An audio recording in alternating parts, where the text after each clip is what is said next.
Names: $118.50. That is what the town of Merrow, Nebraska raised in one afternoon to be rid of Effie Larkin. They did it in the hall at the spring meeting, in front of about 90 people. Dosha Pruitt read the list out loud. Every name, every amount. Then she slid the paper across the table, smiling, because she believed she was being kind. Vernon Shrive said the rest of it. He did not lower his voice. She is useless out there. Effie Larkin did not cry. She did not touch the paper either. If you have ever sat in a room while people who like you decided what was best for you, stay with me. Hit subscribe, because this one is for you. And drop a comment and tell me what city you are watching from. I would like to see how far this one travels tonight.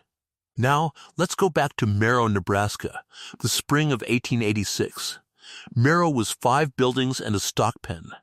There was Shrive's store, which was also the post office and the association office.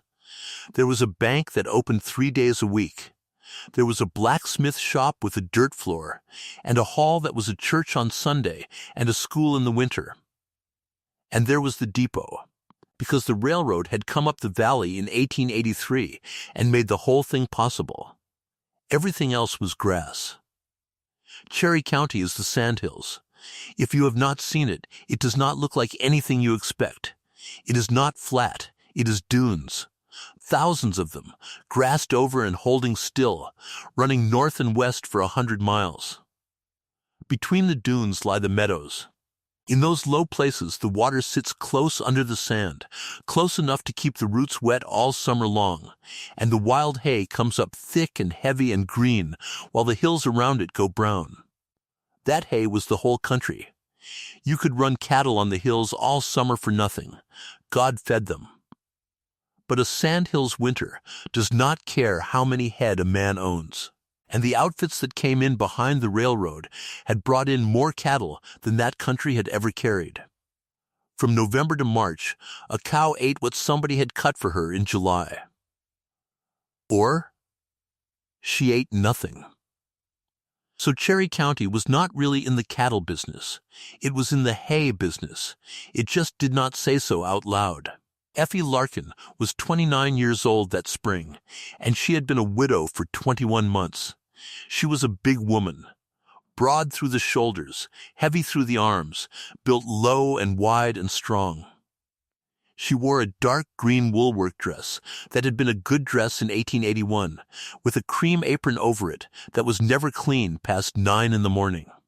Her hair was pinned up and always coming down out of the pins on one side. She had a wide face and steady eyes, and in town she did not talk much. Out on her own ground she talked all day, mostly to horses. She had 640 acres on 6 miles slough, 9 miles northwest of town, and about 400 of it was wet meadow. The rest was hill. There was a frame shack with a sod lean-to on the north side, a well with a good pump, a shed, a corral of cedar posts, and 2 horses named Dan and Bird. There was also a note at Shrive's store for $212, and it came due on the 1st of March, 1887. Her husband had signed it. His name was Sam Larkin, and he had been dead since the 3rd of July, 1884. He was a decent man, and not a careful one. In 1884, he bought a 5-foot mower and a sulky rake on paper, because everybody in that country bought on paper. And he built an overshot stacker himself out of poles and old buggy iron and rope. He was proud of that stacker. He should have been. It was a good one. He died on a slope on the east end of the meadow when a hay rack tipped and the load went over on him. It took him about 40 minutes. Effie was 300 yards off, up on the stack, when it happened. She got there in time to hold his hand and not in time to do anything else. The county thought about that a great deal. It thought about it a great deal more than she did, and people rarely understand that about a widow. After that, every time Merrow looked out toward Sixmeal and saw her behind a mower, it saw the accident again. And the more decent the man doing the looking, the worse it sat with him. That part matters. Take it with you now. If you think the people in this story hated her, you will get the whole thing wrong. They did not hate her. They were sorry for her, and being sorry for somebody is not the same thing as seeing her. Here is what they did not see. Effie was not a rancher's widow who had picked up her husband's work when he died.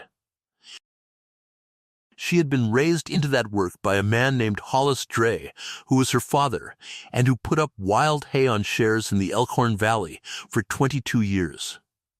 Hollis Dray was a meadow man. He did not own land. He owned a mower, a rake, a team, and a reputation, and he hired out to men who had grass and no time. And he took a third of everything he put up and sold it back to them in February at a price they were glad to pay. He was not sentimental about it. He used to say that hay was the only crop in America a man could stand and look at all winter and know exactly what he had.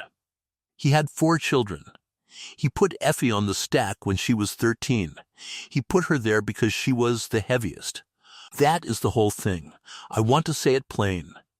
Because the county spent 2 years getting it exactly backwards. A haystack is not built. A haystack is trod. You can pitch hay up all day with 6 men and a stacker and pile it 20 feet high. And if nobody has walked that hay down and packed it and set the middle harder than the sides, you have not made a stack. You have made a sponge. Then rain comes. Then snow. Water goes in at the top and runs down through the loose middle instead of shedding off the outside. And it sits there, and the hay heats. By January, the outside 2 feet are hay, and everything inside is black and slick and sour, and a horse will turn his head away from it. You do not find that out in July. You find it out in January, when you open it. And by then there is nothing on this earth you can do about it. Hollis Dray's stacks did not do that. He built the middle up first and kept it high, and walked it down hard. He drew the outside courses so the butts of the hay pointed down and out, like shingles on a roof. He topped out round. He raked the sides clean. And the one who did the walking, all day, from the first forkful over the stacker until dark, was the one who weighed the most. That was Effie. From 13 to 21. The Elkhorn Valley, 2 summers in Iowa, then west into Cherry County when the hills opened up. She knew what a ton of hay felt like under her feet. That is not a figure of speech. She could stand on a stack in July and tell you within a fork or two how it was going to winter. And she was right. And the reason she was right is that she had walked about 40,000 tons of it by the spring of 1886. Nobody in Merrow knew that. Nobody had asked. What Merrow knew was this. Sam Larkin's widow was out on 6 Mile by herself, with 2 horses and a homemade stacker, doing the job that had killed her husband, 9 miles from the nearest help. The winter of 1885 had been hard. In February she had come to town and bought flour on credit. They put all that together, and they got charity. The spring meeting was on the 17th of April, 1886. It was the Cherry County Stock Association, and about 90 people came, which was more than usual. Because the association was voting on shipping rates that day, and every man who owned a cow cared about the rate. The women came too. There was a supper afterward. It was the biggest day Merrow had until fall roundup. Effie came in for flour and 12 pounds of nails, and she went to the meeting because she wanted to hear the rate. She sat in the second row from the back, on the aisle, with her list in her hand. They did the rate. Then they did the roundup districts. Then Vernon Shrive, who was secretary, said there was one more item, and that it was not association business exactly. Dosha Pruitt stood up with a folded paper. Dosha Pruitt was 47 and had buried 2 husbands, and she was the hardest working woman in that county, and I will say so plainly. She ran the Merrow relief box. She sat up with sick people. When the Kloss place burned in 1884, she took the whole family into her own house for 6 weeks and never mentioned it to anybody afterward. She was not being cruel. She had never once in her life been cruel.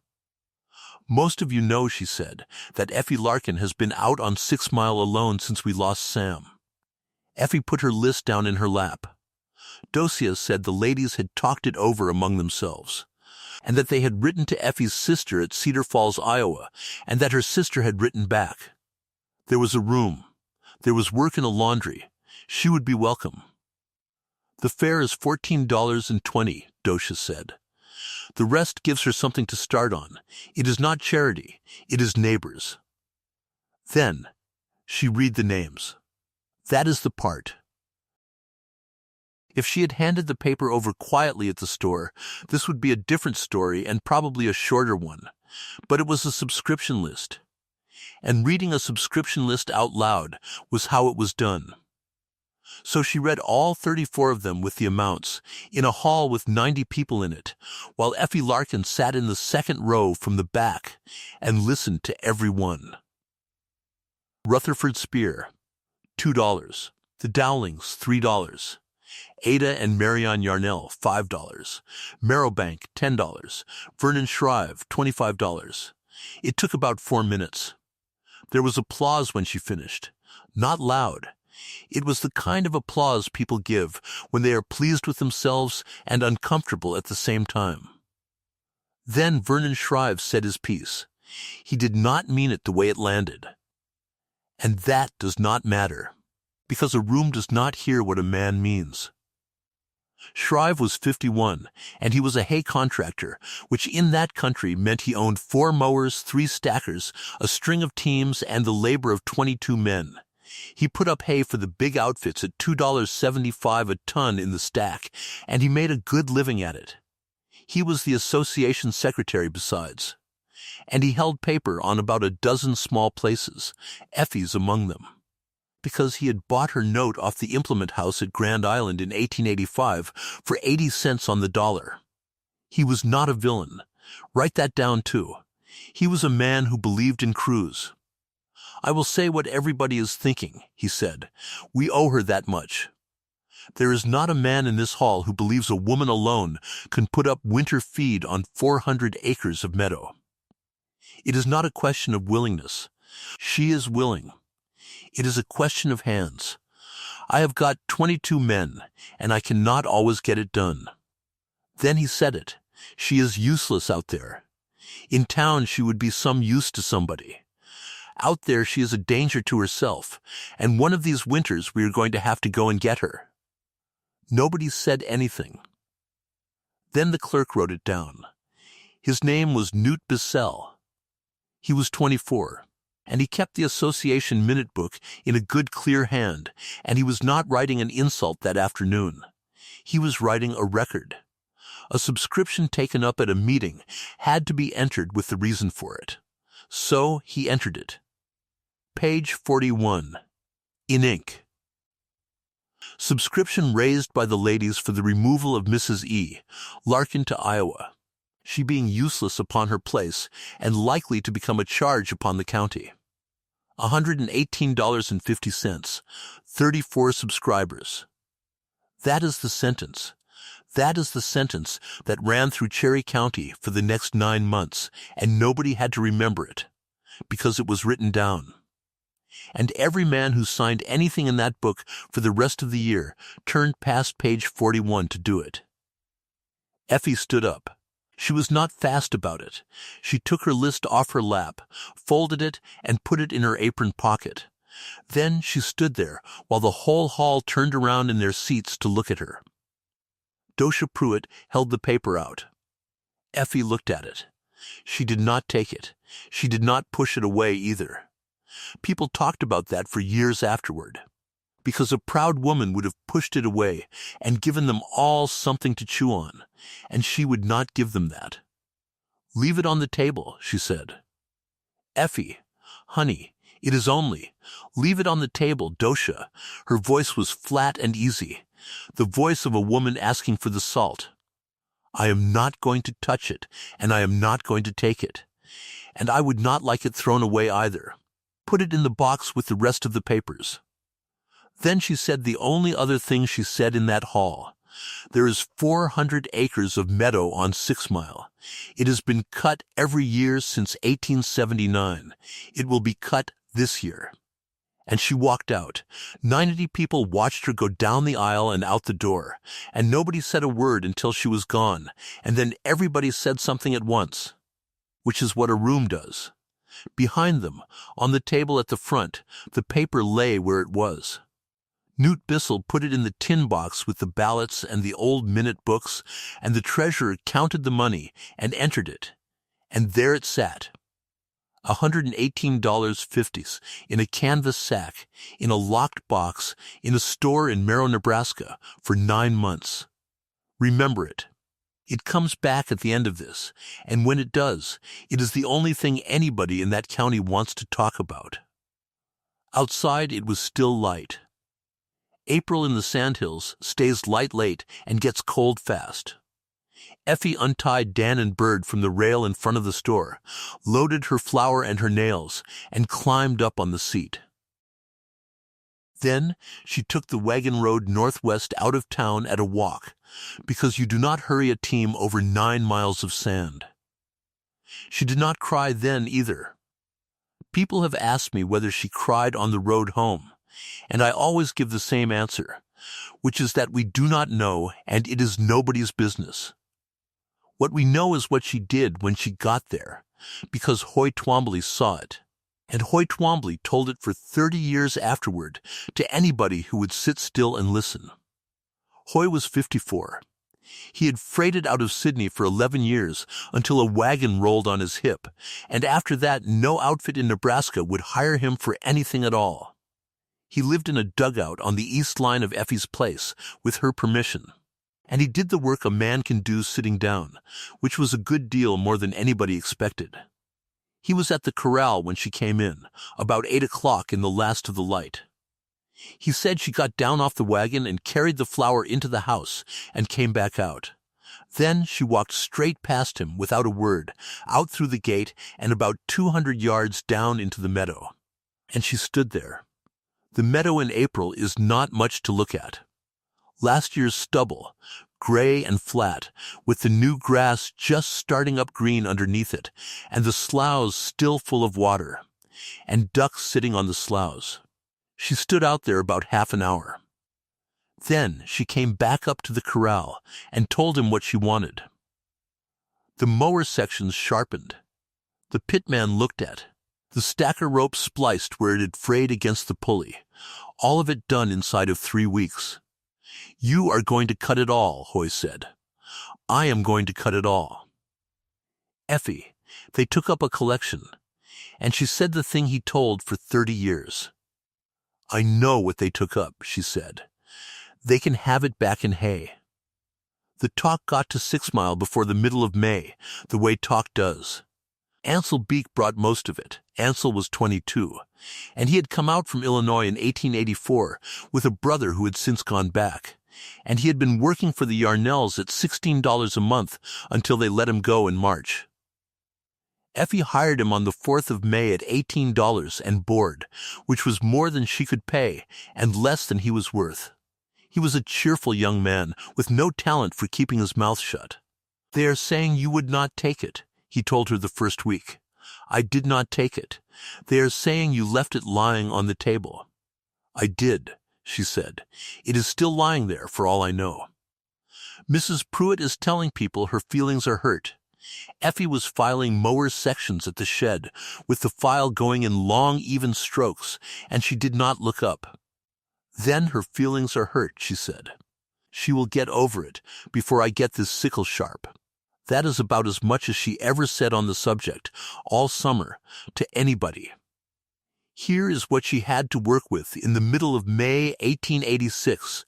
She had 400 acres of wet meadow, and in a good year that ground carried a ton to the acre, and a little better in the low draws. She had a 5-foot mower with a cracked pitman she was watching. She had a sulky rake.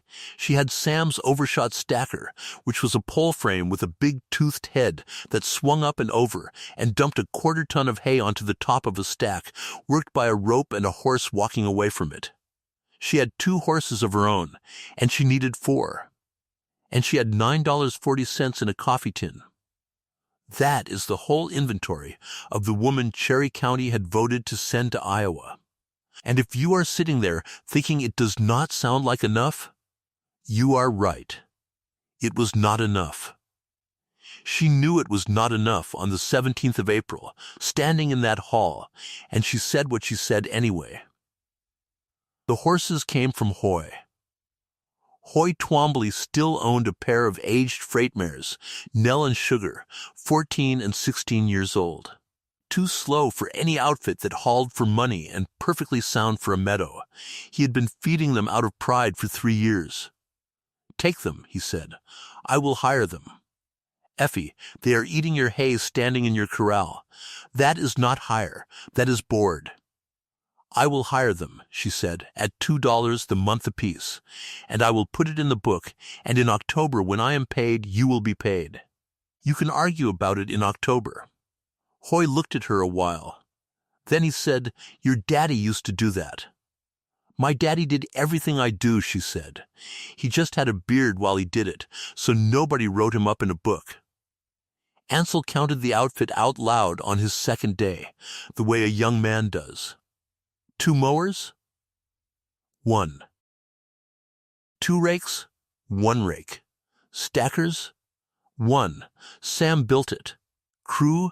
You, me, Hoy when he can sit down to it. He looked at the meadow. It ran out flat and green for better than a mile. 400 acres, he said. 400 acres. "Mrs. Larkin, that is not enough of anything." "No," she said. "It is not. Get the grease." They started mowing on the 21st of June, which was a week later than she wanted, and 2 weeks earlier than Shrive's cruise started that year. And the reason is worth stopping on. Wild hay is not like tame hay. It is a wild grass meadow. And it does not all come on at once, and there is a window. Cut it too early, and you get bulk with no feed in it, and it will not cure. Cut it too late, after the seed is gone and the stems have set, and you get something a cow will eat, only because she is starving. The feed is in the leaf, and the leaf is at its heaviest just as the head comes out and before it dries. In the sandhills that window is about 3 weeks long, and it moves every year, and there is no calendar for it. Effie read it off the ground. She walked the low draw on the north end every 3rd day from the 1st of June, and she pulled a handful and bent it and looked at where it broke, and on the 20th she came in at dusk and told Ansel to grease the mower. "How do you know?" he said. "Because it snapped instead of bending." "That is all?" "That is not all," she said, "but that is enough of it for you to be up at 4. They cut from 4 in the morning until the dew was gone, and then again from 4 in the afternoon until dark. Because hay cut in the heat of a sandhills day loses its leaf before it ever gets to the rake. In between, in the hot middle of the day, they raked and swept and stacked what had been cut 2 days before. That is the rhythm of a hay meadow. And it ran without stopping from the 21st of June to the 24th of September 1886 in that place, with 3 people and 4 horses. I want you to hold on to a number here, because it is going to matter later. Vernon Shrive's outfit put up hay with 22 men, 4 mowers and 3 stackers, and in a good season they made about 26 tons a day. Effie Larkin, Hoy Twombly, and Ansel Beek made between 6 and 9. She was not going to outwork him. She never tried to. What she was going to do was something else entirely, and nobody in Cherry County understood what it was until the middle of the following January. Owen Mabry rode into the 6-mill yard on the 2nd of July at about 4 in the afternoon on a bay horse with a good deal of miles on him. He was 35 years old. He was lean the way a man gets who eats at odd hours, and burned dark to the hatline and pale above it. And he wore a broad felt hat gone shapeless, a leather vest, and a shirt that had been washed in creek water for a number of years. He had a revolver on his hip, because everybody did, and he had never in his life pointed it at a person. He owned the Anchor Y on the north side, 31 miles from Merrow. He had bought it in the fall of 1885 from an English company that had gone broke in the most ordinary way, which is that they had counted their cattle in London and never once counted them in Nebraska. Mabry counted. That is the single most important thing about him. He had come up out of the Cross Timbers country with a trail outfit at 19 and worked 14 years for other men. And he had learned that everything anybody told him about a cow was a guess dressed up as a fact. He had 4,100 head on the Anchor Y that summer, and he was short of hay. And he knew it in July, which put him about 5 months ahead of every other man in the county. There was nobody in the yard. He sat there a minute. Then he heard something out in the meadow and rode down toward it. And 400 yards from the house he came up on a woman standing on top of a haystack in a green dress with the sleeves rolled past her elbows, 16 feet in the air, walking, not standing. Walking back and forth and around and back through the middle, in a pattern he could not follow, while a young man on the ground drove a horse that swung the stacker head up and over and dumped another quarter-ton in front of her. She never looked up. She walked into the new hay and spread it with her feet. She went at the middle of it. Then she came out to the edge and drew the outside down with a fork, and the stack came up under her while he watched. Owen Mabry sat on that horse for 20 minutes and did not say one word. That was the first thing about him that Effie ever liked, and she did not know it at the time. When the horse was rested and the next forkful was coming, she saw him. She put the fork down and put both hands on her hips and looked at him from 16 feet up. "You are on my meadow," she said. "I am. Are you lost?" "No, ma'am." "Then you are buying or you are looking, and if you are looking, you have looked." Mabry took his hat off, which in that country was not manners so much as a signal, and he said, "I am buying. I was told at Merrow there was hay on 6 Mile and no crew on it. You were told right on both counts. They said something else too." "I know what they said," Effie told him. "Say what you want or ride on. I have got 3 hours of light." Now here is where a different man loses this story. A different man would have asked her whether she could really do it. A different man would have offered to send 4 hands over as a kindness. Owen Mabry did neither. Because Owen Mabry did not believe anything anybody told him about anything, including the woman standing in front of him. And he had a way of finding out that he had used on cattle and horses and grass and men for 14 years. He said, "Have you got any last year's hay left?" She looked at him a beat longer. "1 stack," she said. "The little one by the corral. I have been feeding out of it since February. May I look at it?" "You may." He rode up. She came down off the stack, which took her a while, and she came up through the meadow with the fork over her shoulder. And by the time she got to the corral, he had already got down and was standing at the open face of a stack that had been built in July of 1885 and eaten into all winter. A stack that is wintered tells you everything.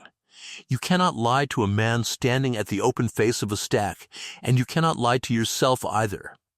He pulled a double handful out of the middle, from about waist height, and held it up in the sun. It was green. Not new green. It was a faded, sweet, greenish gray, with the leaf still on the stem and the stem not gone to punk. And it smelled the way a meadow smells in the second week of July, and there was not one black stem in his hand. He pulled another from higher up. The same. He walked around to the weather side, where the wind and the snow had come at it out of the northwest all winter, and he put his hand in about 1.5 feet. "Dry, how deep does the weather go?" he said. "About 8 inches on the northwest. Less on the other 3 sides. Out of a whole winter?" "Out of a whole winter." He stood back and looked at the shape of it. It was not a pretty stack. It was a little long and it bulged, and the top was round as a loaf. Who put it up? I did. Who helped you? Sam Larkin raked it, she said. He was dead by the time it was topped. Mabry did not say he was sorry. That was the second thing about him she liked, and she did know that one at the time. He said, "What do you want for the standing crop?"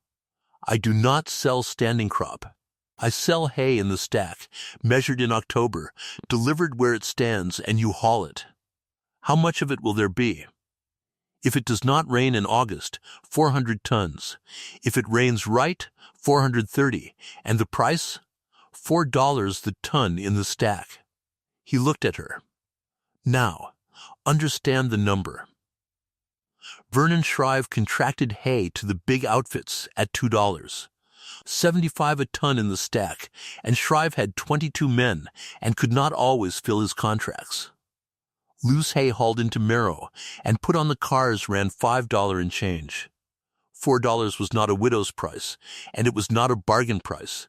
It was the price of hay that a man did not have to think about again until March. Mabry said, "I will give you $6. And Effie Larkin, standing in the yard of a place she was 9 months from losing, with $9.40 in a coffee tin in the house behind her, said no. "Why?" he said. "Because you did not offer $6 to Vernon Shrive. I have never bought a pound off Vernon Shrive. You will get to it," she said, "and when you do, you will pay him $2.75 and shake his hand. So you are not offering me a price. You are offering me $2.25 of your own opinion about my situation, and I do not want it." There was a silence in that yard.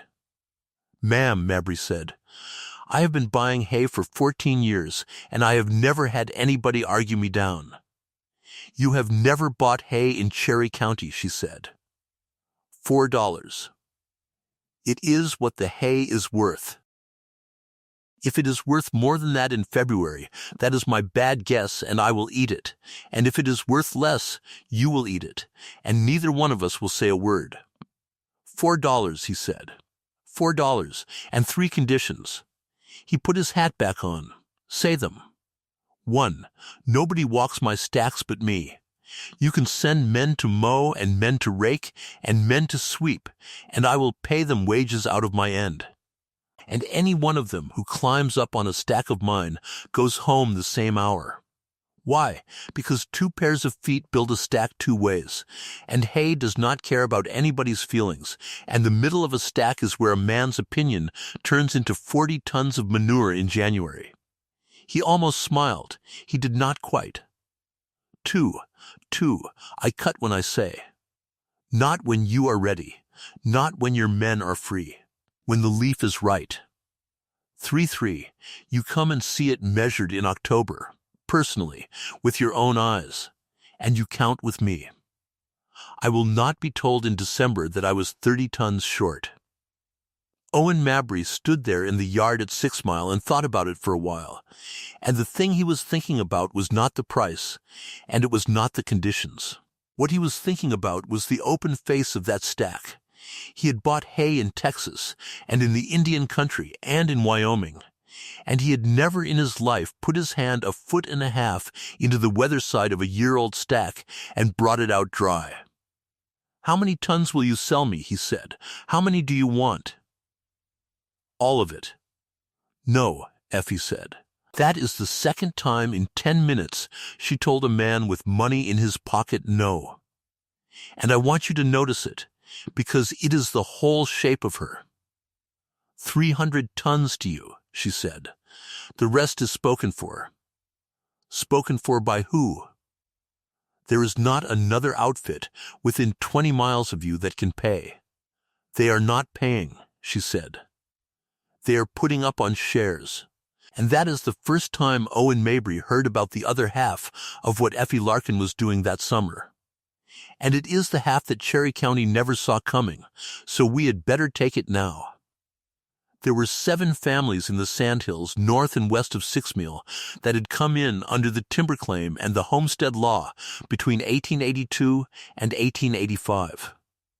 the Spears, the Dowlings, the Renners, the Ovitts, the Halfs, the Pettigrews, a widow named Iva Yarnell, who was no relation to the Yarnells in town. Between them they had 340 head of cattle, 11 horses, no crew, no stacker worth the name, and about 700 acres of meadow they could not put up. That is not laziness, that is arithmetic. One man, with a scythe and a pitchfork, can put up maybe 12 tons in a season. And 12 tons will winter 4 cows, and if you have 40, you are going to spend the winter watching them come apart. Every one of those places had bought hay from Vernon Shrive in the winter of 1885 at $7 a ton hauled, which is what a contractor charges in February when you have no choice. And 4 of the 7 were still paying on it. Effie went to all 7 of them in May, one at a time, in a wagon, on a Sunday. The deal she made was her father's deal, word for word, because she had heard him make it 200 times before she was 15. She would mow, rake, sweep, and stack their meadow with her outfit and her horses. They would furnish 2 hands each while she was on their ground, and she would take 1/3 of the hay in the stack, and they would keep 2/3. And nobody would owe anybody $1 in February for the rest of their lives. Rutherford Spear, who had signed the subscription list for $2, sat on his own doorstep and had to look at the ground while he said yes. "I put my name on that paper," he said. "I know you did." "Effie, I did not mean it the way, Mr. Spear," she said. "If I only worked for people who had never wronged me, I would have a very quiet summer." "Have you got a rake?" That is what she said. Hoy Twombly told that one too. July of 1886 was the hottest anybody in Cherry County could remember, and it did not rain. I want to be careful here, because the weather in this story is not a coincidence, and it is not a trick. It is the whole engine, and everybody in that county was looking straight at it all summer long. The spring rains had come short. May gave them one good soaker, and then nothing. By the first week of July, the hills were going the color of a saddle. By the middle of the month, the short grass on the ridges was curling under, 2 months early, and the cattle were walking further every day to fill up. The meadows stayed green. That is what a sandhills meadow does. The water is under it, so the whole county looked out at brown hills and green sloughs and drew the wrong conclusion, which was that the meadows would carry them. They had carried them before. Effie drew a different one, and she drew it on the 9th of July, and she did not say anything about it to anybody for 5 weeks. Her days that summer went like this: up at 3:30, coffee, harness Dan and Bird in the dark, mowing by 4, in the cool and the wet, going around the meadow left-handed with the sickle laying the swath out flat. Stop when the dew burned off, about 9:30, because after that the leaf shatters and you are cutting stems. Then rake what had been cut 2 days before. Then sweep it in. Then stack until 2 in the afternoon. Then eat something standing up. Then back on the mower from 4 until it was too dark to see the guards. She was on top of a stack, on her feet, between 5 and 7 hours of every one of those days. There is a thing people say about that summer that I want to correct, because it got said at the time and it has been repeated since, and it is exactly backwards. They said she worked like that to prove something. She did not. She worked like that because a stack has to be trod, and there was nobody else to tread it. The only pair of feet on that place heavy enough to set the middle of a 40-ton stack belonged to her. Her father had known it when she was 13. She had known it since. It is a fact about hay, not a fact about a woman. Merrow, of course, made it a fact about a woman. Merrow talked about it all summer. I am not going to repeat what the men on the boardwalk said about the sight of her up there. You have heard that kind of talk. It has not changed in 140 years, and it was not clever then either. What matters is what it cost her, And what it cost her was this. On the 24th of July, she came into Shrive's store for a pitman for the mower, because the old one had cracked through at the wrist end on the 22nd and Vance Purdy could not weld it. Vernon Shrive was behind the counter. There were maybe 8 men in there. "I need the 5-foot pitman," she said, "the Buckeye pattern, and 4 pounds of 8s. I have got the pitman. Then I will take it." Shrive put both hands on the counter. He did not enjoy it. I have thought about this for a long time, and I believe he did not enjoy 1 minute of it. "Effie, your book is closed." The store went quiet the way a store does. "Since when?" "Since the association meeting," he said. "Not because of that. Don't look at me that way. Since your note came due for interest on the 1st, and it did not get paid, and I have carried you since February. The note is due the 1st of March. The interest is due half yearly, and you know it. $12.72. I have got $6. "Then you have got $6, Shrive said, "and I have got a store." Now here is the part people leave out when they tell this story in Merrow, and I am going to put it back in. Because if you make Vernon Shrive a snake, you will not understand a thing about what happens in January. He was right. He was owed the interest. He had carried her 5 months. He had a store to run in a county with 400 people in it, and half of them on his books. And he had that spring put $25 of his own money on a paper to send her to her sister, which is more than any other name on that list. And he had done it because he genuinely believed she was going to die out there. The man was not cruel. He was certain. Those are different sins, and the second one is worse. Effie put her $6 on the counter. "Then that is 6 against the interest," she said, "and I will bring you the rest on the 1st of March with the principal, and I will get the pitman somewhere else. There is no pitman inside of 60 miles. Then I will get it somewhere else in 60 miles. She got it 4 miles away, at Vance Purdy's shop with the dirt floor. Purdy was 38, and he could not weld a cracked pitman, but he could make one out of a length of good ash and 2 pieces of buggy iron and a day and a half of his life. He told her it would be 3.75. I have got $3.40. Then it is $3.40. "No," Effie said. "It is 20 tons of hay in your yard in October, and you will give me a receipt for the difference, so it is done proper." Vance Purdy had 6 cows and a team and no meadow. He did not say anything for a minute. Then he said, 20 tons is $80 worth. "Effie, 20 tons is 20 tons, she said.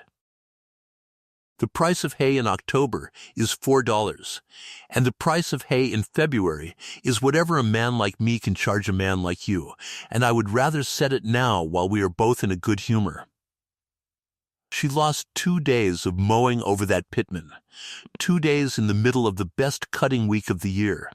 She made them up by cutting the north draw at night on the 30th and the 31st, by moonlight, with Ansel walking ahead of the team to find the badger holes. You do not do that. Everybody knows you do not do that. She did it anyway. And she was lucky, and she knew she was lucky, and she never did it again. Ansel asked her about it at breakfast. Was that smart?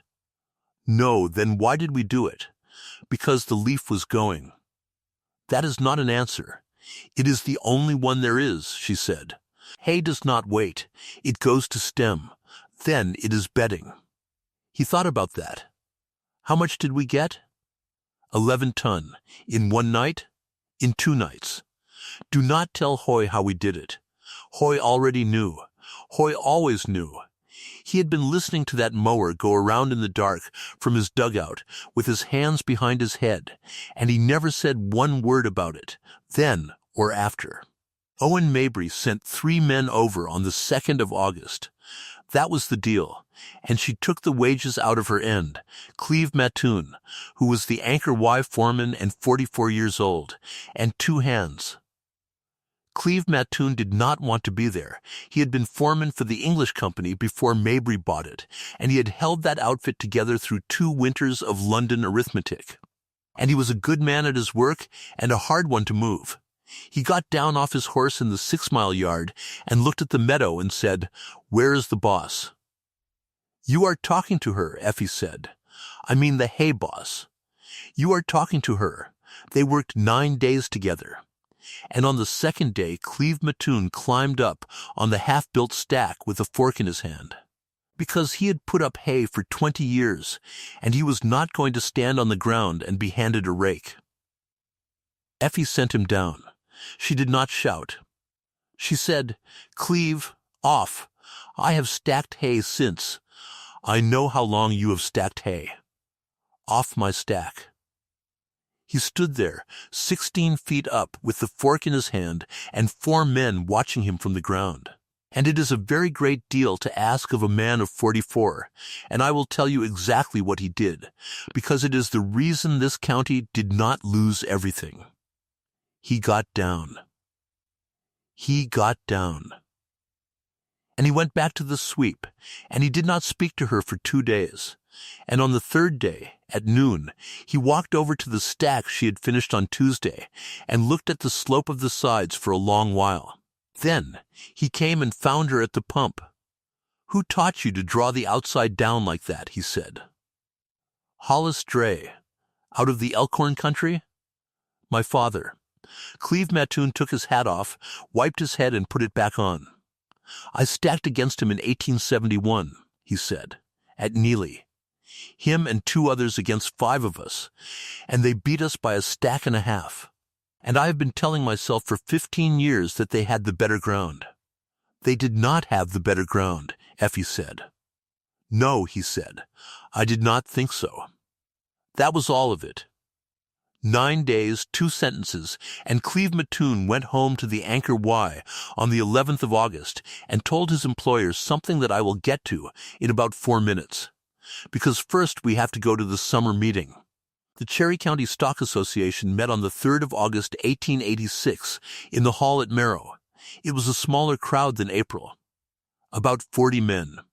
Haying was on, and nobody could spare a day, which is exactly why what happened at that meeting happened at that meeting. And every man who was there afterward said the same thing, which is that it took 6 minutes, and nobody thought about it twice. Vernon Shrive brought a new article for the bylaws. He brought it in good faith. I have read the minute book, and I have read what he said, and I believe he brought it in good faith, and that is the most frightening sentence in this entire story. The association ran the shipping pool. That is what it was for. Merrow shipped cattle east on the railroad, and the association pooled the cars and got a rate no single small outfit could get. And it also pooled the winter feed, which is the part that matters. Here is how the feed pool worked. Every member declared his tonnage in October. The association held a list of approved putters up. If a member came up short in February, the association bought for him off the list and charged it against him, and no member starved, and no widow's cattle piled up dead against a fence for the whole county to see. It was a good system. It had worked for 4 years.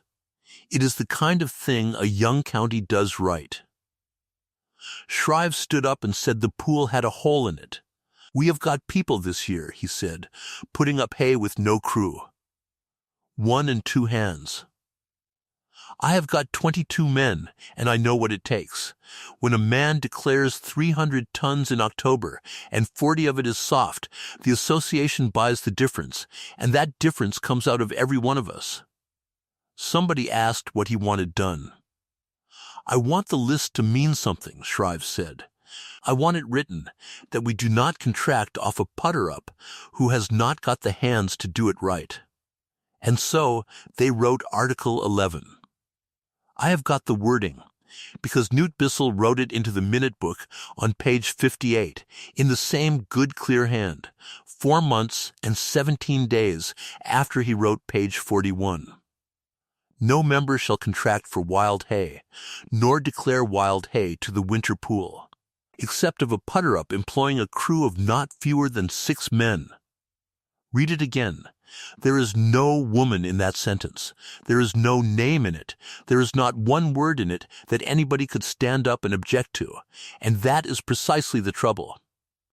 Because there was exactly one hay outfit in the whole of Cherry County, Nebraska, that had fewer than 6 men on it that summer. It carried 31 to 4. Owen Mabry was one of the 4. He had ridden 31 miles to that meeting to talk about railroad cars, and he sat there and listened to 6 minutes of by-law business, and then he stood up. "Who is it aimed at?" he said. "It is not aimed at anybody," Shrive said. "It is a standard. Then say the standard in tons, not in men. I will take hay off a man with one hand and a wheelbarrow if the hay is right. And how would you know if the hay is right, Miss Mabry, in October, from the outside of a stack?" And there it was. That is the whole county in one question, and Shrive was not being sly. He meant it. From the outside in October, every stack in Nebraska looks the same, and there is no way on this earth for a hay committee to tell a good one from a sponge until the day somebody opens it. Mabry said, "You could ask the man who trod it." There was some laughing at that. Not cruel. It just sounded like a joke. Because in Cherry County in 1886, the word for the person who tramped a stack was not a compliment. It was the job you gave to whoever could not do anything else. They voted. 31 to 4. It took 6 minutes. Then they went to the shipping rates, which took an hour and a half, and got 2 men shouting. And every soul in that hall rode home thinking about railroad cars. Nobody in that room understood what they had just done. Not one man. Not even Shrive. Owen Mabry did. And it took him 8 days to say it out loud. And the reason it took 8 days is that he first rode home and sat with Cleve Mattoon on the steps of the Anchor Y cookhouse on the night of the 11th of August and asked him a plain question. "Is her hay any good?" Cleve Mattoon said, "I have been trying to work out how to tell you." "Tell me plain." "It is the best hay I have ever put my hand into," Mattoon said. "And I have been at it since I was 15. Mabry did not answer for a while. "How much has she got standing?" "She will make 400. Maybe better, and she is putting up better than 200 more for those sandhill outfits north of her, on shares, and taking a third. So she will finish the season," Mabry said slowly, "with something like 470 tons of the best hay in this county, in her own name." About that. And I have just watched 31 men vote that I cannot buy a pound of it. Cleve Mattoon looked at the ground between his boots for a while. "No, sir," he said. "Not and stay in the pool." Mabry rode down to 6 Mile on the 12th of August and got there at 6 in the evening. Effie was on the stack. Of course she was. He waited at the bottom until she came down, and she came down slower than she had in July.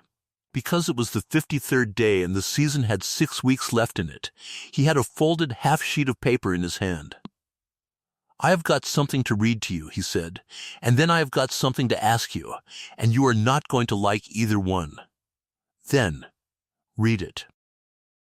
And Owen Mabry stood in the yard at 6 Mile with his hat in his hand and read Article 11 out loud, word for word, to the only person in Cherry County it had been written for. He read it twice. The second time was her doing. She asked him to.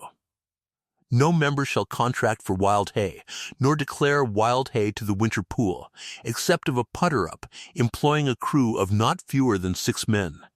Effie stood in her own yard, with her hands hanging, and listened to it. Ansel Beek was 30 feet off at the corral, pretending to fix a latch that was not broken. Hoy Twombly was sitting on the wagon tongue. Neither of them moved. 6, she said. 6 when, the 3rd of August, it carried 31 to 4. Who were the 4? "Me," Mabry said. "Ike Renner, a man named Coldwell from up on Boardman, and Rutherford Spear." Effie looked up at that. It is the only thing in the whole recital that moved her face. Spear voted no? He did. Well, she said, there it is. Then she went and sat down on the step of her own house, which is a thing Hoy Twombly had not seen her do in the middle of a working day in 21 months. Let me lay out for you exactly what had just happened to this woman, because it is arithmetic and it takes about a minute. She had 300 tons sold to the Anchor Y at $4. That is $1,200. Out of the $1,200 came Ansel's wages, Hoy's horses, the pitmen, the twine, the grease, the winter's flour, and $212 to Vernon Shrive on the 1st of March. Article 11 did not fine her. It did not accuse her of anything. It did not even mention her. It simply made it impossible for any member of the Cherry County Stock Association to buy a pound of her hay, or to count her hay toward his winter feed, without putting himself outside the pool. The Anchor Y was a member. Every outfit within 40 miles that had money was a member. The 7 Sandhill families were in the pool by courtesy, which is a thing that sounds warm and means it can be taken away by a committee on a Tuesday. She had, standing in a meadow, about 470 tons of the best winter feed in the county, and she had no one on this earth she was allowed to sell it to. That is the thing I had to read you, Mowbray said. Now here is the thing I have got to ask. Ask it.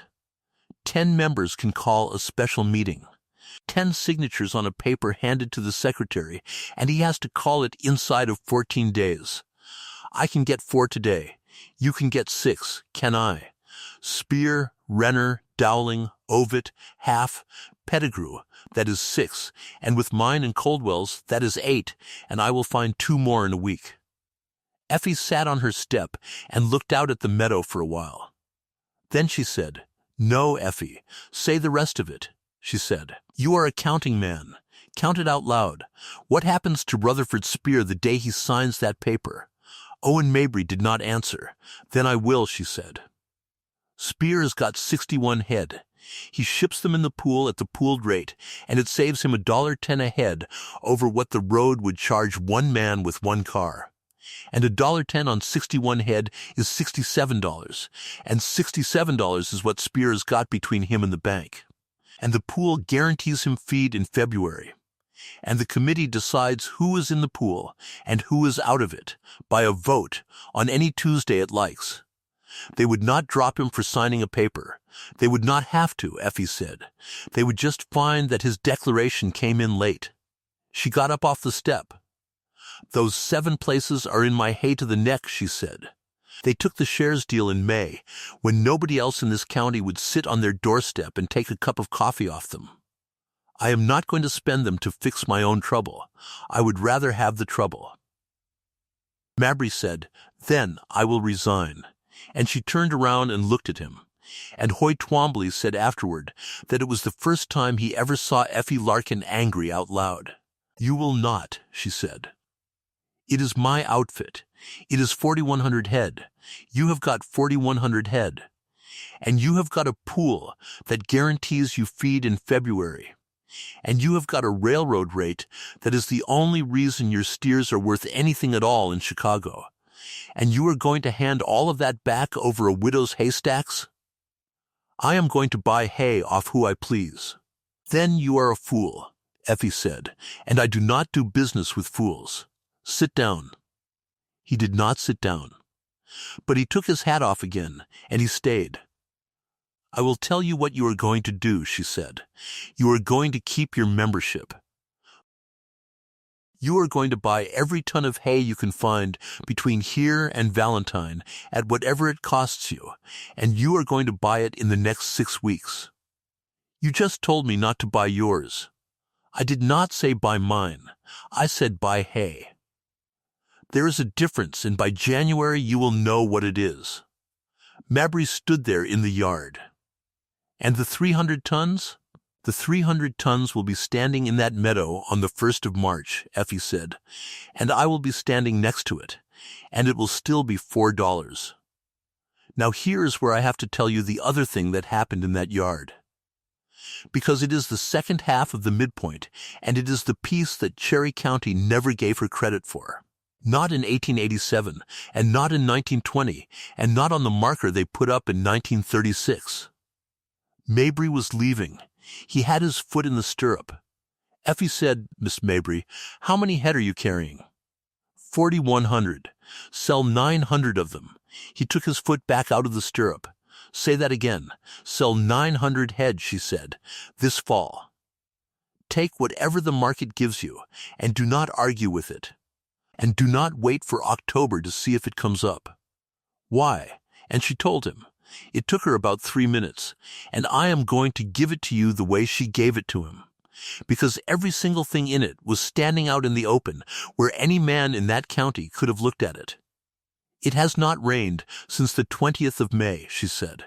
The hills went brown 2 months early, and there is nothing on the ridges now but stem. Your cattle have been walking to fill up since the middle of June.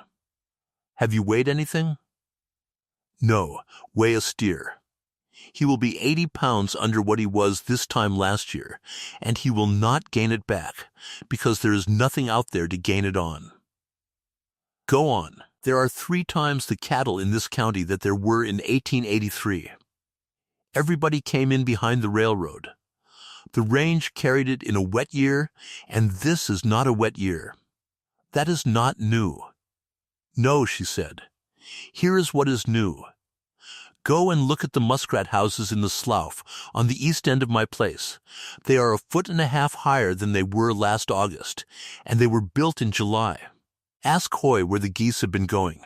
They have been going south for 10 days, and it is the 12th of August. Mabry said, "That is old woman's weather." It is, Effie agreed. It is exactly that.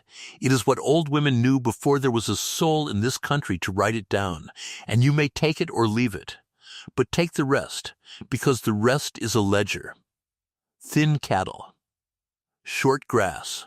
3 times the stock. And a county that is putting up its hay 2 weeks late this year because everybody is short of hands. And if you are wrong, then you sold 900 head in a poor market, and you lost some money, and you tell everybody the widow on 6 Mile is a fool, and half of them will say they knew it. Owen Mabry got on his horse. He sat there a minute, with his hands crossed on the horn. Nobody has ever handed me a whole winter like that, he said, in 14 years. Nobody ever asked me, Effie said. That is the sentence. If you take one thing out of this story, take that one. Because it is the entire cost of what Merrow did to her, and it has nothing to do with hay. For 4 years there had been a woman 9 miles from that town who could read a Sandhills winter off the muskrats and the geese and the weight of a steer, and the town had never asked her one question, because it had decided in advance what she was. Mabry rode north. He got to the Anchor Y at 2 in the morning. He sold 900 head between the 24th of August and the 11th of September, 1886. Into a soft market at an average of $21.40, and he took a loss against what he had paid for them of somewhere near $4,000. Cleve Mattoon told him he was throwing money in a hole. 2 of his own hands quit over it, because a man does not like working for an outfit that looks like it is going under. In Merrow, they said the Anchor Y was in trouble, and Effie Larkin went back to haying. That is the part I need you to sit with, and it is why this story is not about a rule-in-a-minute book. From the 12th of August to the 24th of September, 1886, Effie Larkin cut, raked, swept, and stacked 6 weeks of hay that she was not legally able to sell to a single soul who could pay for it. She got up at 3:30 for 43 more days. She was on the stack 5 and 6 and 7 hours a day for 43 more days. She did it knowing. Hoy asked her about it once, in September, when the leaf was going and the mornings had a bite. He asked her straight out why she did not just stop and save the wear on the horses. Because it is standing there, she said. That is not a reason. It is the only reason there is, Hoy. It is standing there. and it is the best feed in the county, and it does not care what is written in a book at Merrow. Grass that is cut and stacked will feed something. Grass that is standing in October is a fire waiting on a match. Then she said the other thing, and she said it flat, the way she said everything. And there is going to be a winter, she said. There is always a winter. Somebody is going to want it. The town saw all this. That is the piece that made it so bad. Merrow could see the 6-mile meadow from the ridge on the wagon road. And all through the last of August and September, every soul who drove that road saw a big woman in a green dress up on top of a stack in the dust, working an outfit of 3 people and 4 horses, putting up hay that Article 11 had already made unsellable. They talked about it in Shrive's store. Some of them laughed. Some of them did not. Docia Pruitt cried about it, honestly and privately, in her own kitchen, to a friend. But here is the thing every last one of them said, in one form or another, and you can find it in 3 different letters and 1 diary from that fall. They said, we told her. They said, this is what we were trying to spare her. They said, the poor thing does not know when to quit. And now she has put up 400 tons of hay for the crows. And she will lose the place in March, and we could have had her safe in Iowa in April for $118.50. Do you understand what had happened? The rule had made her look exactly as foolish as they had said she was. Every hour she worked made the case against her stronger. That is what a rule like that does, and that is why she would not fight it with other people's names. Docia Pruitt drove out to 6 Mile on the 6th of September. She brought a jar of plums, and she stayed 40 minutes, and she cried before she left, and Effie gave her coffee and did not cry at all. There is a room over the millinery, Docia said. It is dry, and it has a stove. $2 the month, and I will pay the $2, and you will not hear a word about it from anybody. That is kind. Effie, winter is coming. I know it is.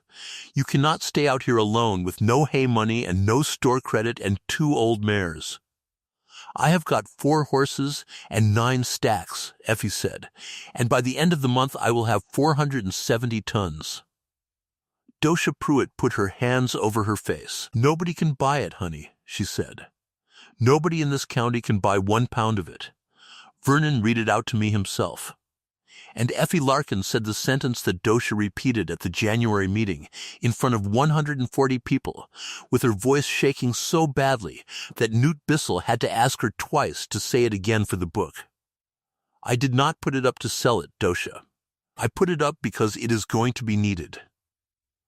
They topped the last stack on the 24th of September, 1886, at about 5:30 in the afternoon. There were 9 stacks on 6 Mile. Effie had named them in her book the way her father named them, by the ground they stood on. Because a stack is a place as much as a thing, corral, long draw, 2 springs, the point, the north fence, duck slough the middle, the little one, and the big one. The big one was 90 feet long and 22 feet high, and it held better than 100 tons by itself. Ansel Beek walked out and looked at them all standing in a row in the low sun, with their long shadows going east, and he said, "That is the prettiest thing I ever saw." Hoy said, "It is a lot of money standing in a field." "It is not money," Effie said. "Not 1 pound of it is money." She came down off the big one at dusk and put her fork in the wagon and stood there in the meadow for a minute in the cold. And Ansel said afterward that she looked more tired than he had ever seen a person look. "Then," she said, "grease the mower and hang it in the shed. We will want it in June." That is the woman. In June, she said. She had $2, 40, a closed book at the store, a note due in 5 months, no buyer, no crew. And a county that had voted her useless in ink, and she put her machinery away for next year. October is when a hay county counts. The association's hay committee rode the meadows from the 4th to the 16th, 3 men in a buckboard with a rope and a notebook. Every member declared his tonnage. The committee measured a share of it to keep everybody honest. They measured it by the rule, and the rule is worth knowing, because the whole county trusted it. You throw a rope over the stack, and you measure the over.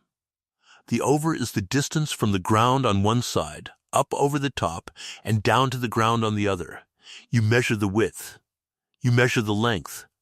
Then, you take the over, subtract half the width, multiply by the width, multiply by the length, and divide by 422. That gives you tons. It is a good rule. It has been used for 100 years, and it will tell you to the ton how much hay is standing in a stack. It will not tell you one thing about what is inside it. Nobody measured 6 Mile. There was no reason to. Under Article 11, not 1 ton of Effie Larkin's hay could go into the pool. So the committee did not turn up her wagon road at all. Owen Mabry came anyway. He rode down on the 9th of October with a rope and a 10-foot pole, and he found her at the corral with the shoulder of a mare in her hands, and he said, "You made me promise to count with you. That was for hay you were buying." "I made a promise about counting," he said. "I did not make a promise about buying. Get your book." They measured all 9 stacks. It took most of a day. She read the tape and he wrote, and then they swapped, because she would not have it any other way. She made him do the arithmetic twice on the big one. He got 106 tons and 111 tons, and had to do it a third time. The 9 stacks came to 466 tons. 466, Mabry said. "That is 4 more than I told you in July. You told me 400. I told you 400 if it did not rain in August," she said. "It did not rain in August. The last cutting made better than I thought." He stood there in the cold with the book in his hand. 466 tons, he said, "and I cannot buy a pound." "No, Effie, do not," she said. We have had that conversation. They had it anyway, 20 minutes later, at the gate. He took an envelope out of his coat. There was $212 in it, in bills, which is a thing you had to go to a bank to arrange in Cherry County in 1886. "That is the note," he said. "Take it. I am not buying anything with it, and I am not asking for anything, and if it will make it easier you can call it hire for those 9 days my men worked on your ground.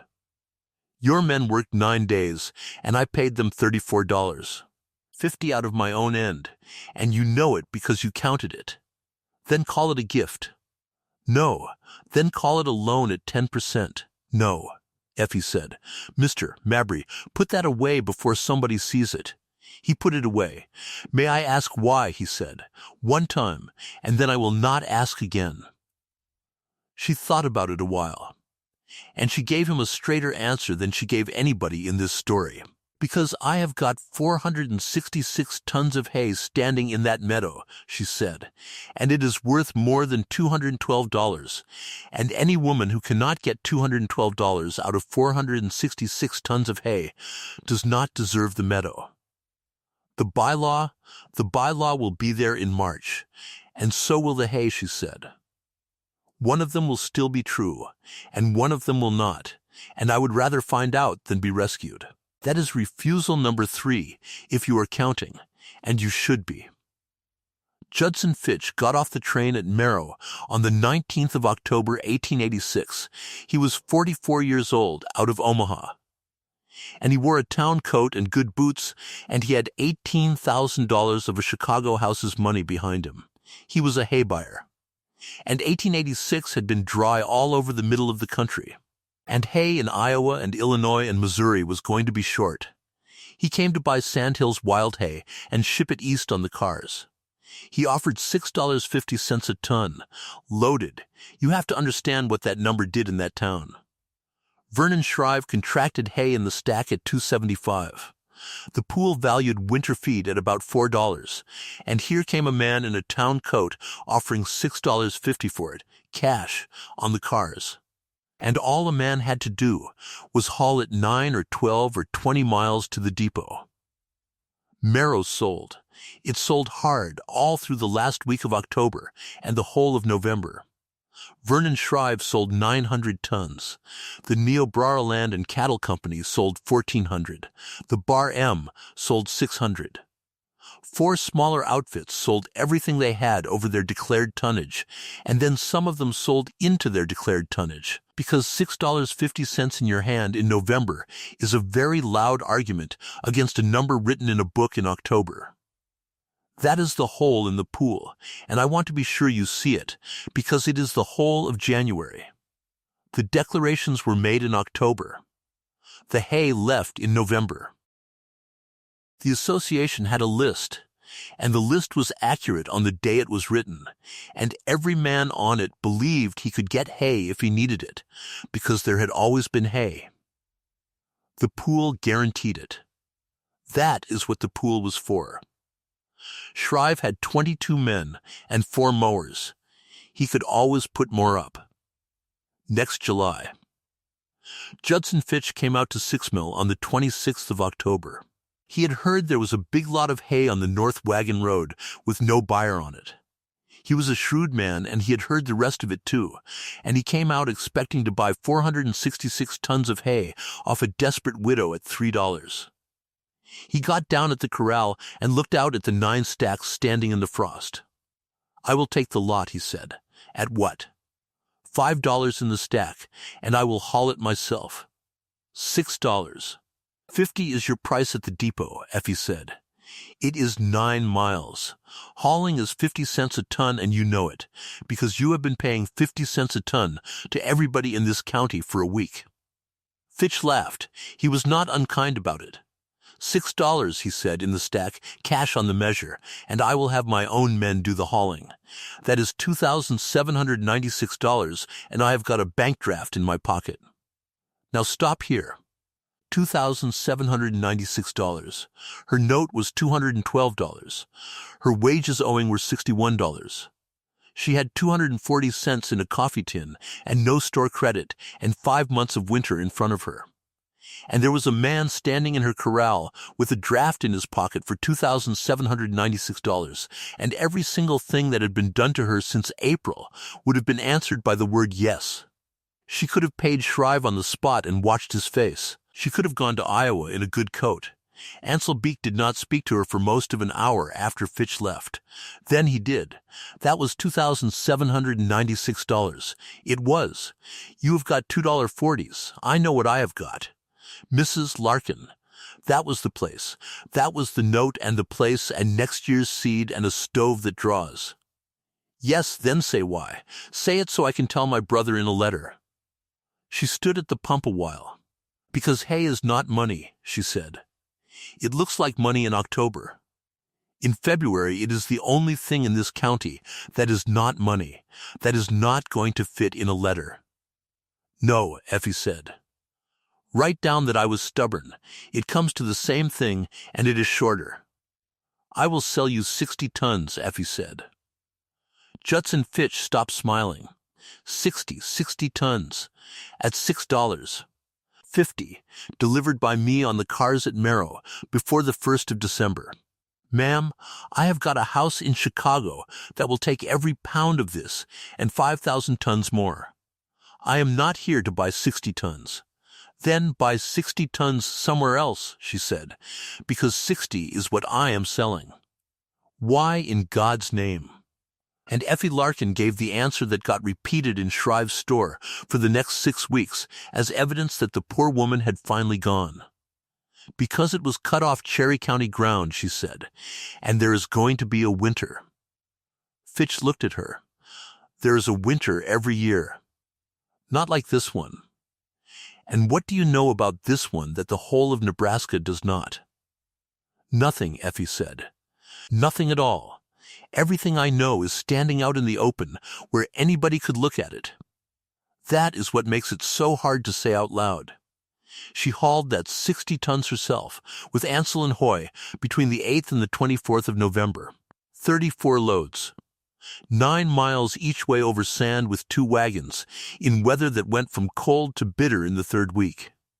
She got $390 for it, and out of the $390 she paid Ansel $54 of back wages and Hoy $16 for the mares, and bought flour and beans and coal oil and 2 pair of gloves and a horse blanket. On the 27th of November, she walked into Shrive's store and put $100 on the counter against the note. 60 tons, Shrive said, writing it in the book. 60 tons. He offered you the lot. He told me so himself. He did. Vernon Shrive put his pen down. And I want to say plainly that what he said next he said quietly, from behind his own counter, with only 3 men in the store. And he said it as a kindness. Effie, I have known you 4 years. Take his money. Take it and pay this note off and get on the cars, and I will buy the place off you at a fair figure, and you will have something to start with. No, there is nothing out there for you. There is 406 tons of hay out there, she said, and 340 head of cattle north of me that belong to people who cannot buy feed at 6.50 cents, and a winter coming that is going to take the hide off this county. Shrive smiled a little. He did not mean it to be cruel. The pool is amply provided, he said. We declared 6,100 tons in October. You declared it, Effie said. You did not keep it. That is the whole of it, right there, on the 27th of November, 1886, in a store in Merrow, Nebraska, between 2 people who were both about to be proved right about the other one. The first storm came on the 12th of November, and it was a proper one, and everybody said so at the time, and then forgot about it inside of a week. 9 inches of snow with a north wind behind it. Cattle drifted. 2 of the Dowling's cows went into a blowout and did not come out. The wind broke off on the 3rd day, and it turned mild and most of the snow went, and Merrow said, "Well, there is winter," and got on with it. Effie fed nothing that week. She had the 7 Sandhill families 2/3 stacked on their own ground, and she went around them all in the last week of November in the wagon, and at every place she said the same 4 things. Feed early. Do not wait for them to look bad. Break the snow crust off your feed ground with a drag if it sets hard. And do not let anybody talk you into selling hay to a man in a town coat. 6 of the 7 listened. The 7th was Iva Yarnell, who had 31 head and a sick brother in Ainsworth, and $6.50 a ton in front of her. And she sold 40 tons off her own stack on the 30th of November and put the money in her pocket, and I am not going to say one word against her for it, and neither did Effie, then or ever. December came in cold and stayed cold. It snowed on the 2nd, the 9th, the 14th, and the 19th. Nothing enormous. 4 and 6 and 5 and 8 inches, one on top of the other. And it did not melt off, because it never got above freezing after the 8th. By the middle of the month there was better than 1.5 feet lying in the hills, and every thaw and freeze put another skin of ice on top of it. Cattle can paw through snow. That is what they do all winter in that country, and it is why the Sandhills was a cattle range in the first place. A cow will go down through 2 feet of soft snow to the grass with her front feet and be fine. She cannot paw through a crust. By Christmas, the crust on the north slopes in Cherry County would hold a man's weight, and under it was the short brown grass of a drought summer. Merrow started feeding on the 20th of December, 3 weeks earlier than usual. Now we come to the 28th of December, 1886, and the afternoon in Shrive's store. And I am going to take it slow, because it is the day the county was told exactly what was about to happen to it, and it did not believe a word. There were about 20 men in there. The hay committee had been sitting at the back since noon, at the table by the stove. Because the store was the association office, and December was when the feed declarations got trued up. Ike Renner had ridden in from Boardman with a grain sack over his shoulder. Renner had 200 head, and he had bought 90 tons in October out of one of the Nebraska company's big stacks on the pool at $4.10. He had opened it on the 22nd. He put the sack on the counter and turned it out. What came out on that counter was black. It came out in slabs and wads, matted and slick, and it did not smell like hay. It smelled like a cellar. Half of it had turned to a gray dust that got in the men's throats and made 2 of them go outside. "That is out of the middle," Renner said. "That is 40 tons of the 90. My cows will not put their heads in it." The committee came up to the counter and looked at it. Somebody said the stack must have been rained on. Somebody said it must have been put up wet. Vernon Shrive picked up a handful, felt it, and said the thing that was true and useless. "That was stacked in a hurry," he said. And Effie Larkin was standing at the end of that counter. She had come in to pay $12 more on the note. And she had been standing there for 10 minutes with her money in her hand, waiting for the committee to finish, in a green wool dress with a man's coat over it and snow melting off her shoulders. She had an armful of hay with her. She had brought it in for Vance Purdy out of the corral stack, because Purdy's 20 tons were coming due, and he had asked her what he was getting, and she had said it was easier to show him. She walked up the counter and set it down beside Ike Renner's black slabs. She did not say anything. She just put it there. It was green. In the middle of a store on the 28th of December, in the lamplight, with the frost on the windows, it was the greenish-gray of a July meadow. And it had leaf on it, and when she broke a handful across her knee, it snapped. Nobody in that store said one word for about 5 seconds. Then Ike Renner said, quietly, "Where is that out of?" "The corral stack." 6 Mile, put up the 26th of June. That is 6 months in the weather. That is 6 months in the weather, she agreed. The men crowded in. Somebody put his whole arm into it. Somebody else pulled a wad off Renner's pile and held them side by side and swore. And then apologized to her. And she said it did not signify. And the door opened. And it was Owen Mabry, who had ridden 31 miles in the cold on association business and had not been in Merrow in 5 weeks. And he stopped just inside the door with the snow coming in behind him. He saw the counter. He saw the 2 piles of hay on it, and 20 men leaning over them, and Effie Larkin standing at the end, with her hand still flat on the green one. And he did not come any further into the room. Vernon Shrive straightened up. I have thought about Vernon Shrive at that counter for a long time. He had 3 seconds. He is the association secretary, and he is standing in his own store, looking at 40 tons of ruin out of an approved stack, and an armful of green out of a stack, put up by a woman he had voted useless. And 20 men are watching him. And he had 3 seconds to say the one right thing.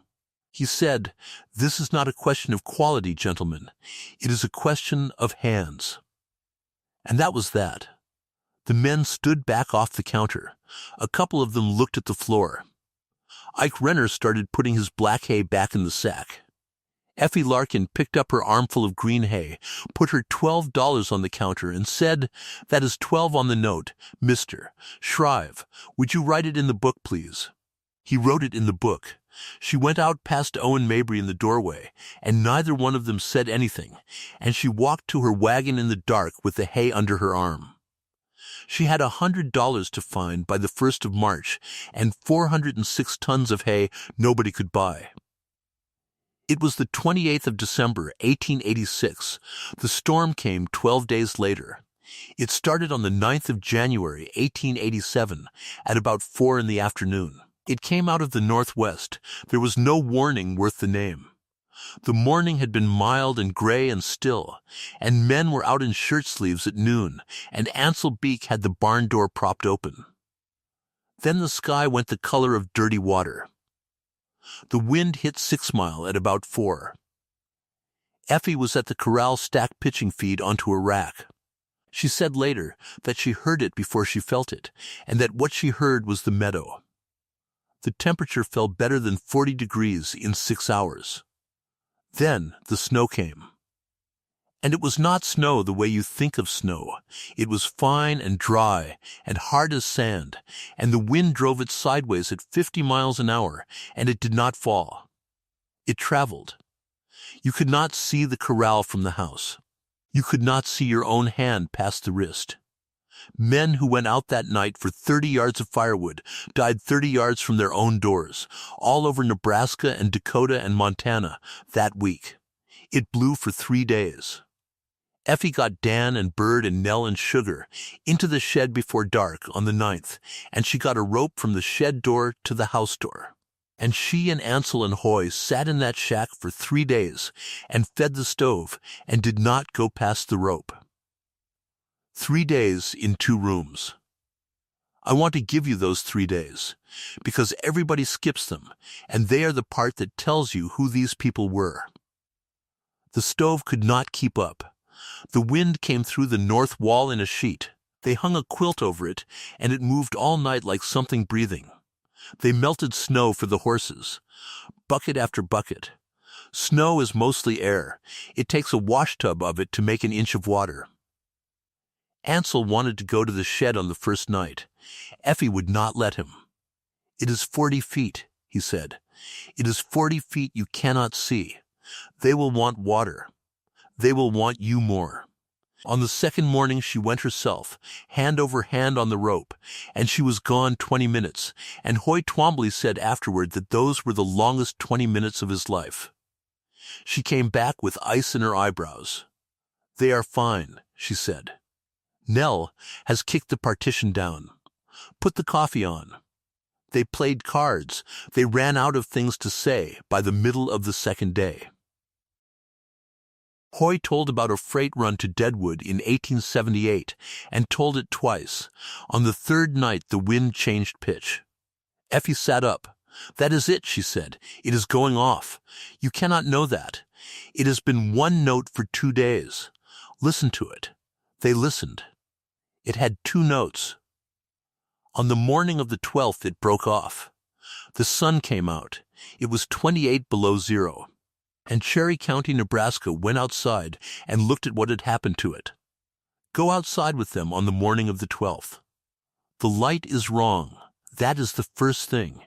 It is too bright, and it comes from everywhere at once. The corral is a shape under a drift. The shed door is buried to the latch. The rope is a line of white going away into white. No sound. None at all. No wind. No birds. Nothing moving anywhere in that whole country. Hoy Twombly stood in the yard and turned all the way around once. "Where is the north fence?" he said. Effie looked. Under it. Under what? Under all of it. The drifts were 11 feet deep in the draws, and the ridges were blown bare to the sod. That is what that wind does. It does not lay snow down. It sorts it. I want to give you the facts of that winter plainly. And then I want to come back to 6 Mile, because the facts are what make the rest of it mean anything. The storm of the 9th to the 11th of January, 1887, was the worst in the recorded history of the northern plains. It came down on a range that was carrying 3 times what it should have, on cattle that had come off a drought summer 80 and 100 pounds light. And it laid a crust on top of 18 inches of old snow that a horse could walk on. Cattle drift with a storm. They cannot stand into it. They put their tails to the wind and they walk until something stops them. What stopped them was fences. Here is the arithmetic of that crust, and it is 4 lines long. Grass under 18 inches of soft snow is feed. Grass under 18 inches of snow with an inch of ice on top of it is not feed. It is a floor. A cow does not know the difference until she has been standing on it for a day. Then she walks. That is all a drift is. It is a herd looking for a place where the floor stops. All over that country, in the last 3 weeks of January, 1887. Men found their cattle standing dead in the corners of their own fences, in drifts, 40 and 60 and 200 head together. The outfits that came through it were the ones with hay. That is the whole story of that winter, and every cattleman from Texas to the Canada line learned it at once. And the open-range business in America was finished inside of 4 months. Now 6 Mile, at about 10 in the morning on the 12th, Ansel Beek came into the house and could not talk properly. North fence, he said. They went up on the wagon with 4 horses, and it took them an hour to make 2 miles. The Two Springs draw runs east and west on the north side of Effie's place, and her north fence crosses the mouth of it. And the draw is deep enough to give shelter and open enough to drift full. There were cattle in it. She counted them off the wagon seat while Ansel held the team. And she counted 380. And afterward it turned out to be 4111. They had drifted 14 miles. They were Anchor Y and Bar M, and about 30 head with no brand she knew. They had come down the draw ahead of the wind on the night of the 10th and piled against her wire. And the drift had come in on top of them, and they had been standing in it for a day and a half. Some were down, most were standing. Standing is worse. A cow that is down is dying. A cow that is standing in a drift with a crust around her is a cow you can still get out. And every hour you spend deciding is a cow you cannot. Hoy Twombly said, that is 400 head of another man's cattle. Effie said, cut the fence. They cut 3 spans of her own north fence and pulled the wire back and tramped away through with the horses. Then they went and got hay. Here is what she did, and Cleve Mattoon rode down 3 days later and stood on that draw and looked at the tracks in the snow and worked it out for himself. And he told it for the rest of his life. You cannot drive drift cattle. They are too far gone. They will not push, and they will not lead, and if you crowd them, they will stand and die where they are. But a cow that has not eaten in 40 hours will follow feed. She loaded the rack and drove the team along in front of them and forked hay off the back of a moving wagon, a little at a time, in a line. Not a pile. A line, 4 forkfuls to the rod, all the way from the mouth of the Two Springs, draw down 2 miles of broken meadow, to the flat below the corral stack, where there was shelter from the west and hard ground under the snow. It took 11 hours. It was 28 below when they started, and 31 below when they finished, in the dark, with the sky green in the north. 394 head walked that hay trail down to the corral stack. 17 did not. And they were dead by the second morning. And Effie Larkin cried over exactly none of it at the time, and got the rest of them fed. I want you to see how that day actually went, because it did not go the way it goes in a picture. It went in loads. Fork the rack full at the corral stack. Drive up the flat. Fork it off in a line 4 forkfuls to the rod. Turn around. Come back. Fork the rack full again. 9 loads. The first load did nothing at all. The cattle stood in the drift and looked at it. On the second load, 1 cow came out. 1, a little brindle cow with an unreadable brand, and she came out of that drift and put her head down in the hay and ate. And Effie Larkin stood up on the wagon seat and watched her do it. There, she said. There what? There is 400 head. She was right. Cattle are not brave, and they are not smart, but they will do what the one in front of them is doing, and that is the whole business of moving them. And everybody who has ever handled a cow knows it. By the 4th load there were 60 out. By the 6th there were 200, strung out down the flat in a line a 1/4 mile long, walking on hay. At dusk Ansel Beek could not feel his hands. Effie made him ride back to the house and put them in cold water, and then in warm, and he cried doing it. And he was 22, and he came back out an hour later and finished the last 2 loads. Hoy Twombly drove the team all 11 hours with a hip that had been broken in 3 places in 1881.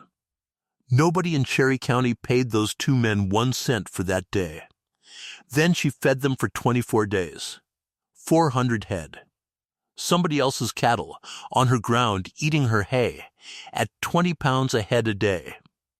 That is 4 tons a day.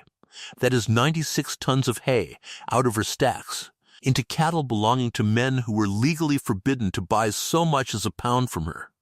Nobody had asked her to. Nobody could pay her. She did not send anybody a bill. Cleve Mattoon got to 6 Mile on the 15th, on a horse that was nearly done. Because Owen Mabry had 3 men out looking for 600 head of drift, and Mattoon had followed the tracks. He came over the rise and saw 400 head of Anchor Y and Bar M cattle standing in a hay trampled flat below a haystack, with their heads down and eating. He got off his horse in the snow and did not get back on it for a while. That is the story he told. He told it at the meeting on the 24th of January, and he told it in 1901 to a newspaper man in Valentine, and he told it in 1912 to a room full of stockmen at Grand Island, and the part he always got to and could not say properly was the getting off the horse. Now let us go to Merrow. The county came apart in the last 2 weeks of January. Here is what the pool had. It had declared 6,100 tons in October.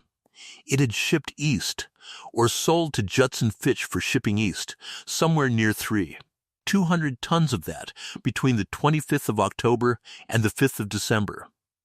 Nobody has ever got the exact figure, because a good deal of it was done quietly. What was left was in the stacks of the big outfits, and a fair share of what was left was Ike Renner's problem, which is to say it was black in the middle. Because it had been put up fast by big crews, in a hurry, in a hot, dry July, and the cattle needed feeding 60 days earlier than anybody had planned for. Hay came back west on the railroad in the 3rd week of January. Judson Fitch's own house sold it. And I do not know whether Fitch found that funny or not, and I have never much cared. It was $18 a ton at Merrow Depot, and by the 1st week of February it was $22, and the freight was on top of that, and a man had to take his turn behind everybody in Nebraska. Ike Renner paid $18 a ton on the 21st of January for 40 tons of hay that had been cut 22 miles from his own house. Meanwhile, there were 310 tons of hay standing on 6 Mile. And Article 11 was still in the book. I want to be exact about this, because it is the hinge of everything, and it is the part people get wrong when they tell it. Nobody in Merrow was enforcing that by law out of spite in January. That is not what happened. What happened is worse and much more ordinary. The bylaw was simply there. It said no member shall contract for wild hay except of a putter-up employing a crew of not fewer than 6 men. Vernon Shrive was the secretary, and it was his office to say what the bylaws said. On the 18th of January, at the store, he was asked directly by 2 men whether they could buy off 6 Mile. And Vernon Shrive, who had by then seen the counter on the 28th of December, who had a herd of his own in trouble, who was not a cruel man, said what the book said. Not on the pool, he said. You buy off her, you are buying outside, and outside means you have got no claim on the pool for the balance of the season. I did not write that for her. I wrote it in August.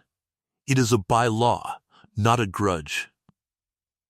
Half the men in that store had 200 head and no hay, and a pool that was empty. If they bought Effie's hay, they lost their claim on a pool that had nothing in it anyway, but nobody knew it had nothing in it. Every man believed the other men still had some. That is how a pool dies. And it is exactly how a bank dies, and there is not a thing in this world you can do about it once it starts. So for 9 days, in the worst weather in the history of that country, Cherry County had 310 tons of the best hay in Nebraska sitting 9 miles from town. and 100 cattle a day, dying inside 20 miles of it, and a sentence in a minute book standing between the two. Owen Mabry came to 6 Mile on the 20th of January. He had ridden 31 miles in 14 hours with a led horse. He had lost, by his own count that morning, 620 head. He would lose more than 1,100 before it was done, which was better than any other big outfit in that county. And the reason was that he had sold 900 head in September and put every dollar of it into hay, bought at $5 and $6 a ton from 4 places between Merrow and Valentine. He had listened to her in August. That is why the Anchor Y did not go under. He came into her kitchen at 9 at night and sat down and put his hat on the floor. "I have got 3,200 head," he said, "and I have got hay for 20 days. How many are you feeding?" "All of them. There is nothing to paw for. The crust would hold a wagon." "Then you have got 16 days, Effie said, because you are feeding light and they are shrinking. How much have you got standing?"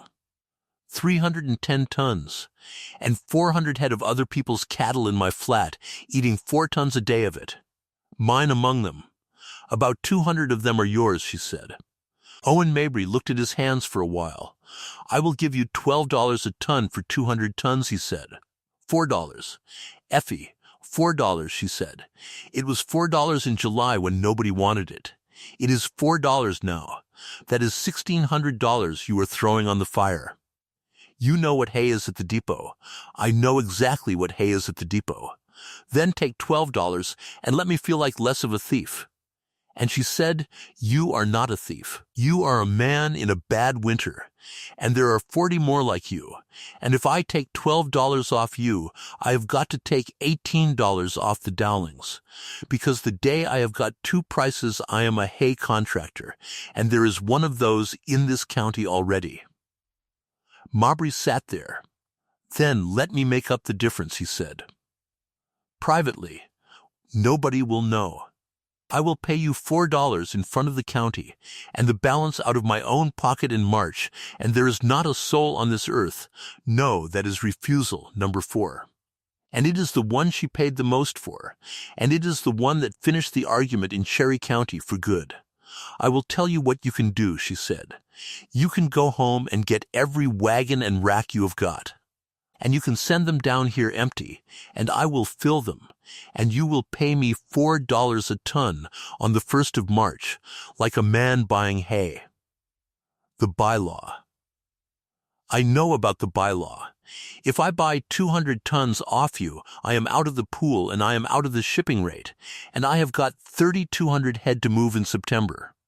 I know that too. Then what am I supposed to do? And Effie Larkin, in a cold kitchen at 9 at night on the 20th of January, 1887, told him, "You are supposed to go get 10 signatures, she said. He looked up.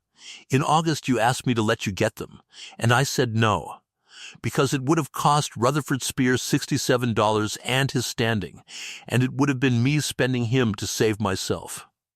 And now? And now it is January," she said, "and there is not a man in this county who has got anything left to lose by signing his name. Now it costs them nothing. Now it is not me asking them to fight for my hay.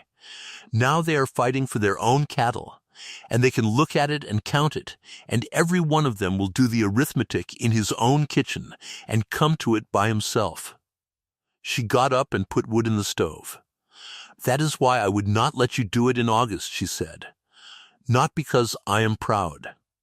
Because it would not have worked in August. It would have been the widow's grievance and 4 men and a hall full of people looking at the floor." Owen Mabry sat in that kitchen and understood, at last and all at once, that the woman across the table had been 5 months ahead of him the entire time. "You waited," he said. "I put up hay," Effie said. The waiting was just what it looked like from the road. He rode for Boardman at first light. The paper went around Cherry County between the 20th and the 22nd of January, 1887, in the worst weather any of them had ever seen. And it did not take 14 days, and it did not take 10 signatures. It got 63. Rutherford Spears signed it first, at his own kitchen table, and asked for the pen back to write something after his name. And what he wrote was, for the removal of Article 11 and for the correction of page 41. Ike Renner signed it. Cleve Mattoon carried it 40 miles. Vance Purdy the blacksmith signed it, and then hitched up and drove it himself to 4 places east of town. Iva Yarnell, who had sold her hay to Judson Fitch in November and had 31 head standing in a corral eating nothing, signed it and cried on it, and the ink ran. Dosha Pruitt signed it. Women were not members of the Cherry County Stock Association and could not sign a call for a meeting, and Dosha Pruitt signed it anyway, on the 22nd of January, in the middle of the sheet, in a large clear hand, and dared anybody to strike it out. Nobody struck it out. Newt Bissell received the paper on the evening of the 22nd and called the special meeting for 10 in the morning on the 24th of January, 1887, at the hall in Merrow. And on the 23rd, Vernon Shrive drove out to 6 Mile alone, in a cutter, through a foot of drifted snow, to talk to the woman he had described in a public record as useless. He came up the wagon road at 11 in the morning with the cutter runners squealing on dry snow. Effie was at the corral stack with a fork. She watched him the whole way in and did not stop working. Vernon Shrive got out. He was 51, and he had not slept properly in 3 weeks, and he had lost 340 head of his own. Mrs. Larkin, Mr. Shrive, may I look at your stacks? She put the fork down. You may. They walked. It was 9 degrees. There were 400 head of other men's cattle on the flat below them with their heads down, and the sound those cattle made was the sound of a herd that is going to live. Shrive stopped at the open face of the 2-spring stack. He did what every hayman in America does. He put his bare hand in past the wrist, up to the elbow, into the weather side. He held it there a while. Then he pulled out a fistful and looked at it and turned it over and smelled it and broke a stem across his thumb. It snapped. 6 months, he said. 7. That one was topped the 8th of July. He put the hay in his coat pocket. He did it without thinking about it, the way a man pockets a thing he means to look at again later. And he still had it in that pocket the next morning at the hall. I wrote that article, he said. I know you did. I want to say something, and I want to say it right. He stood there in the snow with his hat in his hands. I would have written it again in August. Knowing what I knew in August, I would write it again. Effie looked at him. Yes, she said. That is the trouble with August. Shrive nodded slowly. I have 22 men, he said. I have 4 mowers and 3 stackers, and I have been putting up hay in this county since 1881, and I have got 40 tons of black in a stack at the Bar M with my name on the contract. I know. Will you tell me what I did wrong? And here is the thing about Effie Larkin, and it is why this story is worth 2 hours of your evening. She told him. She stood in the snow on the 23rd of January and taught Vernon Shrive how to build a stack for 40 minutes, plain with her hands. The middle first. Keep it crowned. Draw the butts down and out. Tread it. And tread it again, and put the weight where the water will want to go. She did not make him ask twice. She did not make him pay for it. She had every reason on this earth to let him stand there and drown. Your men build a stack from the outside in, she said. It looks right off the wagon road. It is a shell with a hole in it. That is not a crew problem. 6 men can build it right, or 60 can build it wrong. It is who is on top and whether he is heavy enough to matter. And nobody in this county puts a heavy hand on top, Shrive said, because we send whoever is left over. Yes, he looked out at the 9 stacks. What do you want, he said. Tomorrow, what do you want from that meeting? $4 a ton, Effie said. One price to everybody. And the article struck. And page 41? She thought about that for a long moment. Leave it, she said. The special meeting of the Cherry County Stock Association opened at 10 in the morning on the 24th of January, 1887. There were 140 people in a hall that held 90. Men stood along both walls and in the aisle and out into the entry with the door open behind them, in 4 degrees, with their hats on. The women came. Nobody had told them to, and nobody stopped them.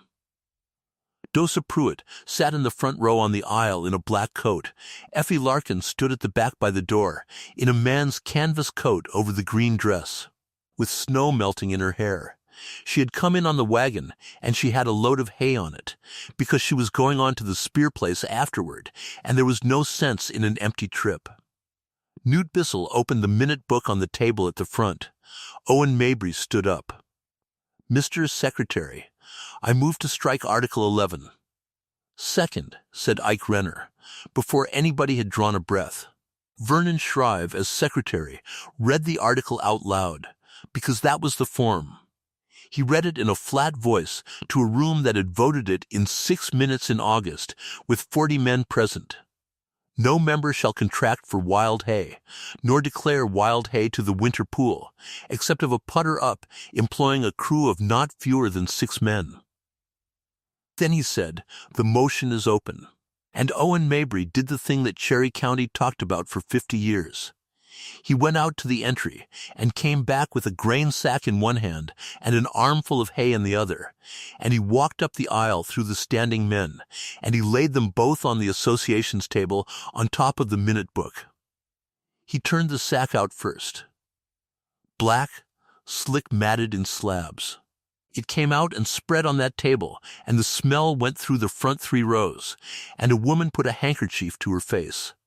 "That is out of the middle of a stack on the Bar M," Mowbray said. "Put up the 19th of July by a crew of 22 men. Declared to this pool in October at 400 tons. It measured 400 tons. It is 400 tons." Then he laid the other one down beside it and pulled it apart with both hands. And it came apart with that dry crackle that green hay makes, grayish green, leaf on the stem. "Sweet. That is out of the 2 Springs stack on 6 Mile," he said. "Put up the 8th of July by 1 woman and 2 hands. It has been standing in the weather for 199 days. He picked up a handful and held it out toward the front row.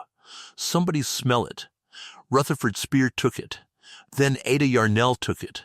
Then it went along the row and back through the hall, hand to hand, all the way to the men standing in the entry, and it took 4 minutes and nobody said one word the whole time.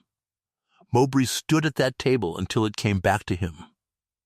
"This by law," he said, "says I may buy the first one and not the second one. I have got 3,200 head. I have already buried 620. I am asking the men in this room to look at that table and tell me which one of those 2 piles this association wrote a rule to protect." He sat down. Cleve Mattoon stood up next. And Cleve Mattoon was 44 and had never spoken at a meeting in his life. On the 15th of January, he said, "I rode down on 6 Mile looking for Anchor Y drift." He stopped. He had to. There was 400 head of cattle standing in her hay flat, he said.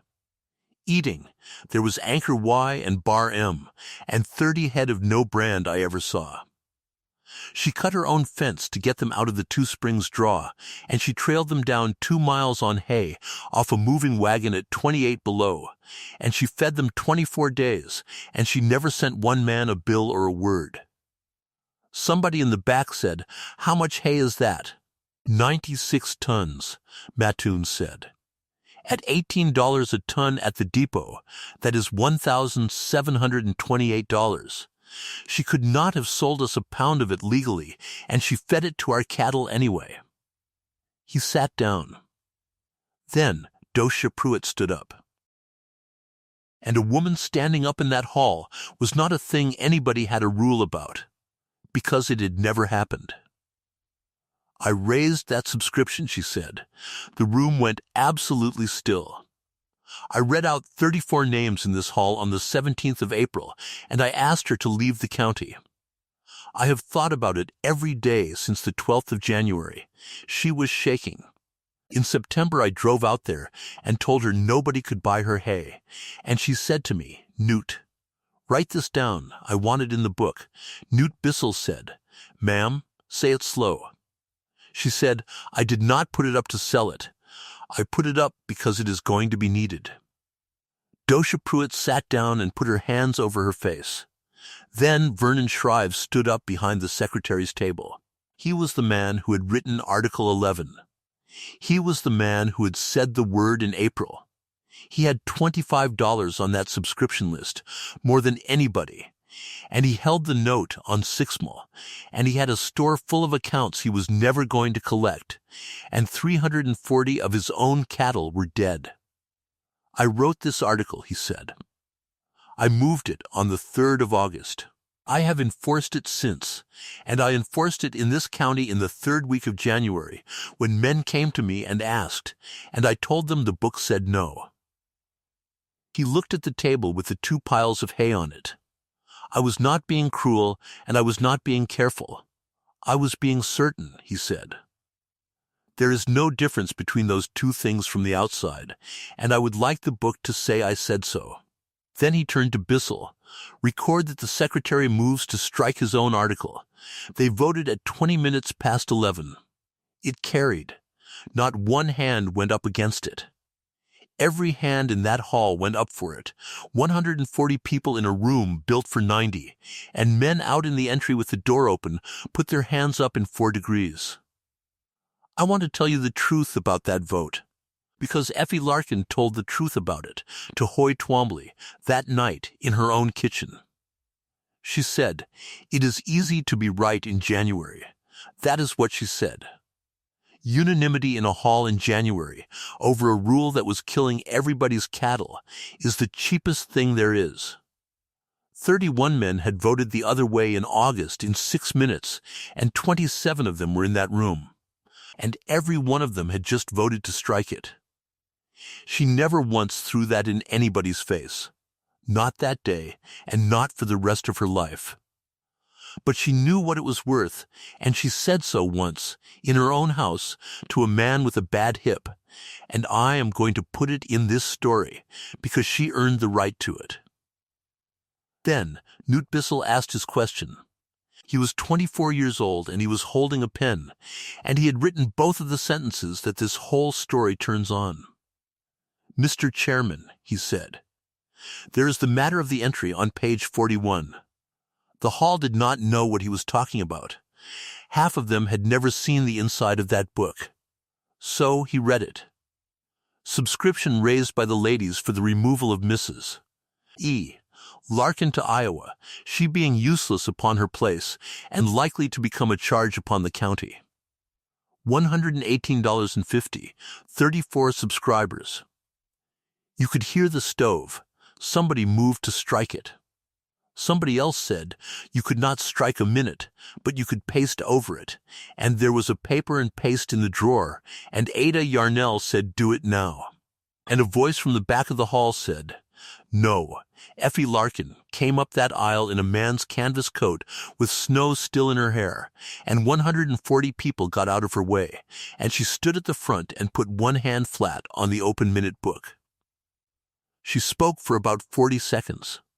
That is all. It is the only speech she ever made in her life.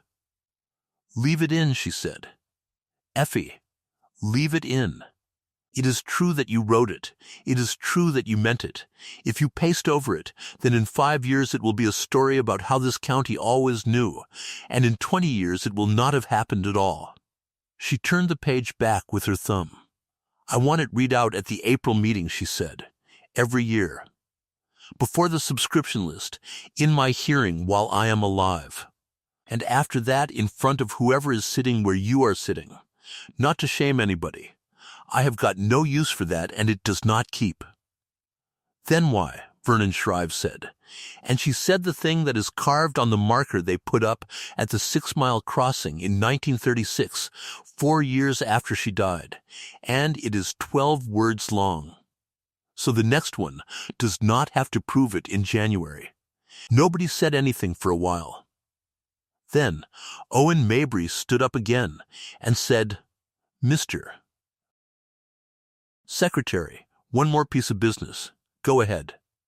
There is $118.50 in a canvas sack in the tin box in Shrive's store. It has been there since the 17th of April. It belongs to this association because she never touched it." "That is correct," said the treasurer. "Then I move the association spend it," Mabry said, "on hay, at $4 the ton, from E. Larkin of 6 Mile, and that it go to the places in this county that have got none, beginning with the ones that cannot pay." Newt Bissell did the arithmetic out loud with his pen. "That is 29 tons and a half," he said. "Then, that is 29 tons and a half. It carried without a word against it. And that is how the money Cherry County, Nebraska, raised in April of 1886 to put a woman on a train got spent in January of 1887 on hay she grew, to feed cattle belonging to the people who had signed it. Rutherford Spear, $2. The Dowlings, $3. Ada and Marion Yarnell, $5. Merrow Bank, $10. Vernon Shrive, $25. 29 tons and a half. Then they got to the price, and this is the part that people who tell this story in Cherry County still argue about, and they are arguing about the wrong thing. Hay was $22 a ton at the Merrow Depot that morning, plus freight behind everybody in Nebraska. There were 310 tons on 6 Mile. At $22, that is $6,820. At the $12 Owen Mabry had offered her in her own kitchen 4 days earlier, it is $3,720. She had a note due in 5 weeks. A hired man owed 3 months, and 2 mares she was paying $2 a month on. Effie Larkin stood at the front of that hall and said, $4 the ton, in the stack. You haul it. One price to everybody in this room, and the same price to anybody who is not in this room, and the same price to a man who voted for that article as to a man who voted against it. Ike Renner said, "That is not what hay is worth." "That is what I said it was worth in July," she said, "when not one of you would have given me $2 for it. I am not going to be a different woman in January than I was in July. That is the whole of my argument, and I would be obliged if we could go on to something else." Vernon Shrive said, quietly, "Move that the association take 200 tons at her price." Second. Carried. February was the longest month of her life. Up at 4. Harness in the dark. Load, haul, fork it off. Come back. She hauled to places she had never been. She hauled to men who had not spoken to her in 2 years. She hauled 14 miles to the Coldwell place on the 3rd of February and got there at 9 at night and slept on the floor by their stove and hauled back empty at first light. The stacks came down. The little one went first. Then the point. Then duck slow. You can watch a year of your life go down 2 tons at a time. That is what a hay winter is. You spend all summer making a thing that exists to be destroyed, and you are glad when it goes, and it still takes something out of you to see the ground where a stack stood. Ansel Beek asked her about it once, in the 3rd week, standing in the bare rectangle where the north fence stack had been. "Does it bother you?" he said. "No, it would bother me. It is not a monument, Ansel, it is feed." She looked at the flattened yellow ground. "It bothered me in 1885, she said, the first winter after Sam. That one bothered me." That is the only time she ever said anything like that out loud to anybody, and she said it to a 22-year-old hired man in an empty meadow, and then she picked up the fork. She sold 271 tons between the 24th of January and the 9th of March, 1887, at $4 a ton. To 31 different outfits, and she wrote every one of them in a book in pencil, and she hauled for the ones that had no teams left. That is $1,084. Take out $54 to Ansel, and $22 to Hoy, and 20 tons to Vance Purdy against a pitman he made her in July. On the 1st of March, 1887, Effie Larkin walked into Shrive's store and put $112 on the counter in coin. And Vernon Shrive wrote paid in full in the book and turned it around so she could see it, and she read it and said thank you and bought 40 pounds of flour with her own money.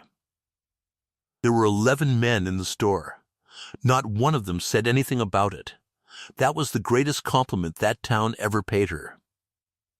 Here is what that winter cost Cherry County, Nebraska, the county lost. By the fall roundup of 1887, something close to 4 head in every 10. The Niobrara Land and Cattle Company lost better than half of theirs and was out of business by 1889. The Bar M sold out in the spring. Vernon Shrive lost 340 of 800. The Anchor Y lost 1,140 head out of 3,200, which is a little better than 1 in 3, and it was the best figure of any big outfit in that country, and the reason is 900 head sold in September on a woman's say-so, and 800 tons of hay bought in October at $5 and $6 while everybody else was selling.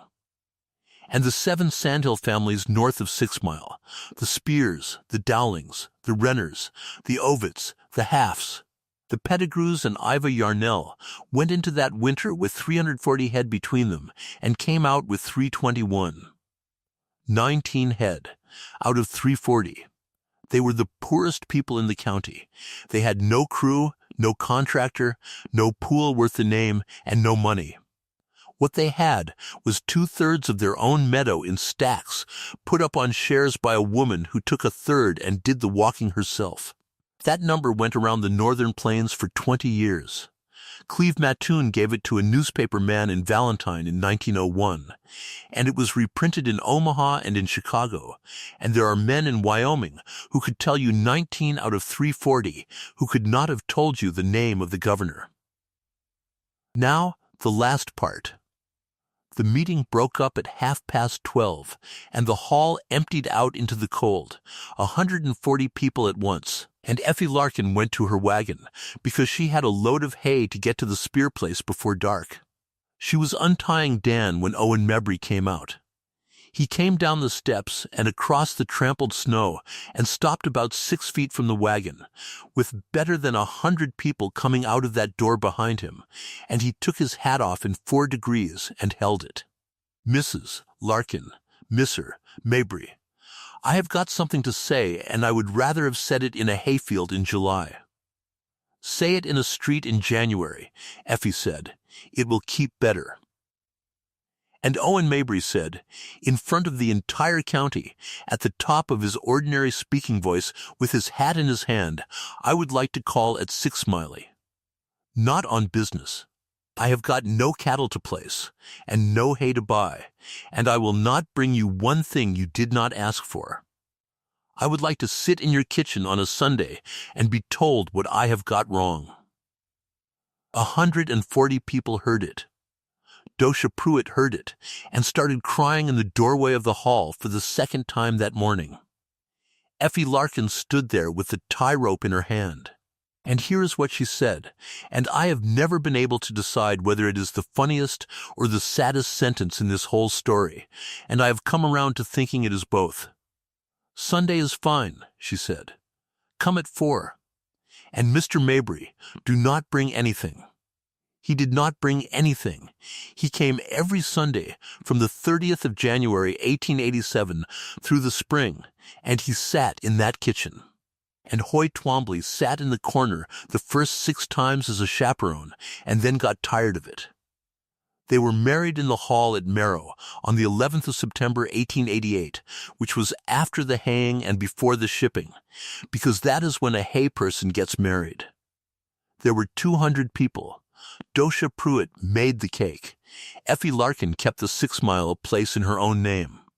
It is in the Cherry County deed book that way, and it stayed that way until 1932, and there was a good deal of talk about it in 1888 and none at all by 1895. They put up hay together for 41 years. The Cherry County Stock Association passed a new article at the April meeting of 1887 to replace the one it had struck, and Effie wrote it, and it is 19 words long. and it was still in the bylaws of that association in 1948. No member shall contract for wild hay, except of a putter-up who will stand on the stack he sells. And every April, at the spring meeting, before the reading of the subscriptions, the secretary of the Cherry County Stock Association read out the entry on page 41 of the 1886 minute book. They did it in 1887, with her standing at the back.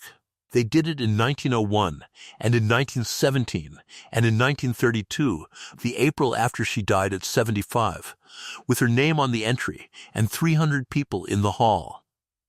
Subscription raised by the ladies for the removal of Mrs. E. Larkin to Iowa, she being useless upon her place, and likely to become a charge upon the county. $118.50, 34 subscribers. They read it every year because she asked them to. Not one word of it was ever pasted over. So let me leave you with the arithmetic, because this is a story that is made out of numbers, and she would want them in the right order. In April of 1886, the town of Merrow, Nebraska, raised $118.50 to be rid of a woman it had decided was of no use to anybody. In January of 1887, that same $118.50 bought 29 tons and a half of her hay to feed the cattle of the people who had signed it. She was never useless. She was never anything but useful. The only thing that ever changed in Cherry County was the weather, and the weather is not an opinion. They wrote her off in ink, in a book, on page 41, and then they wintered on what she built.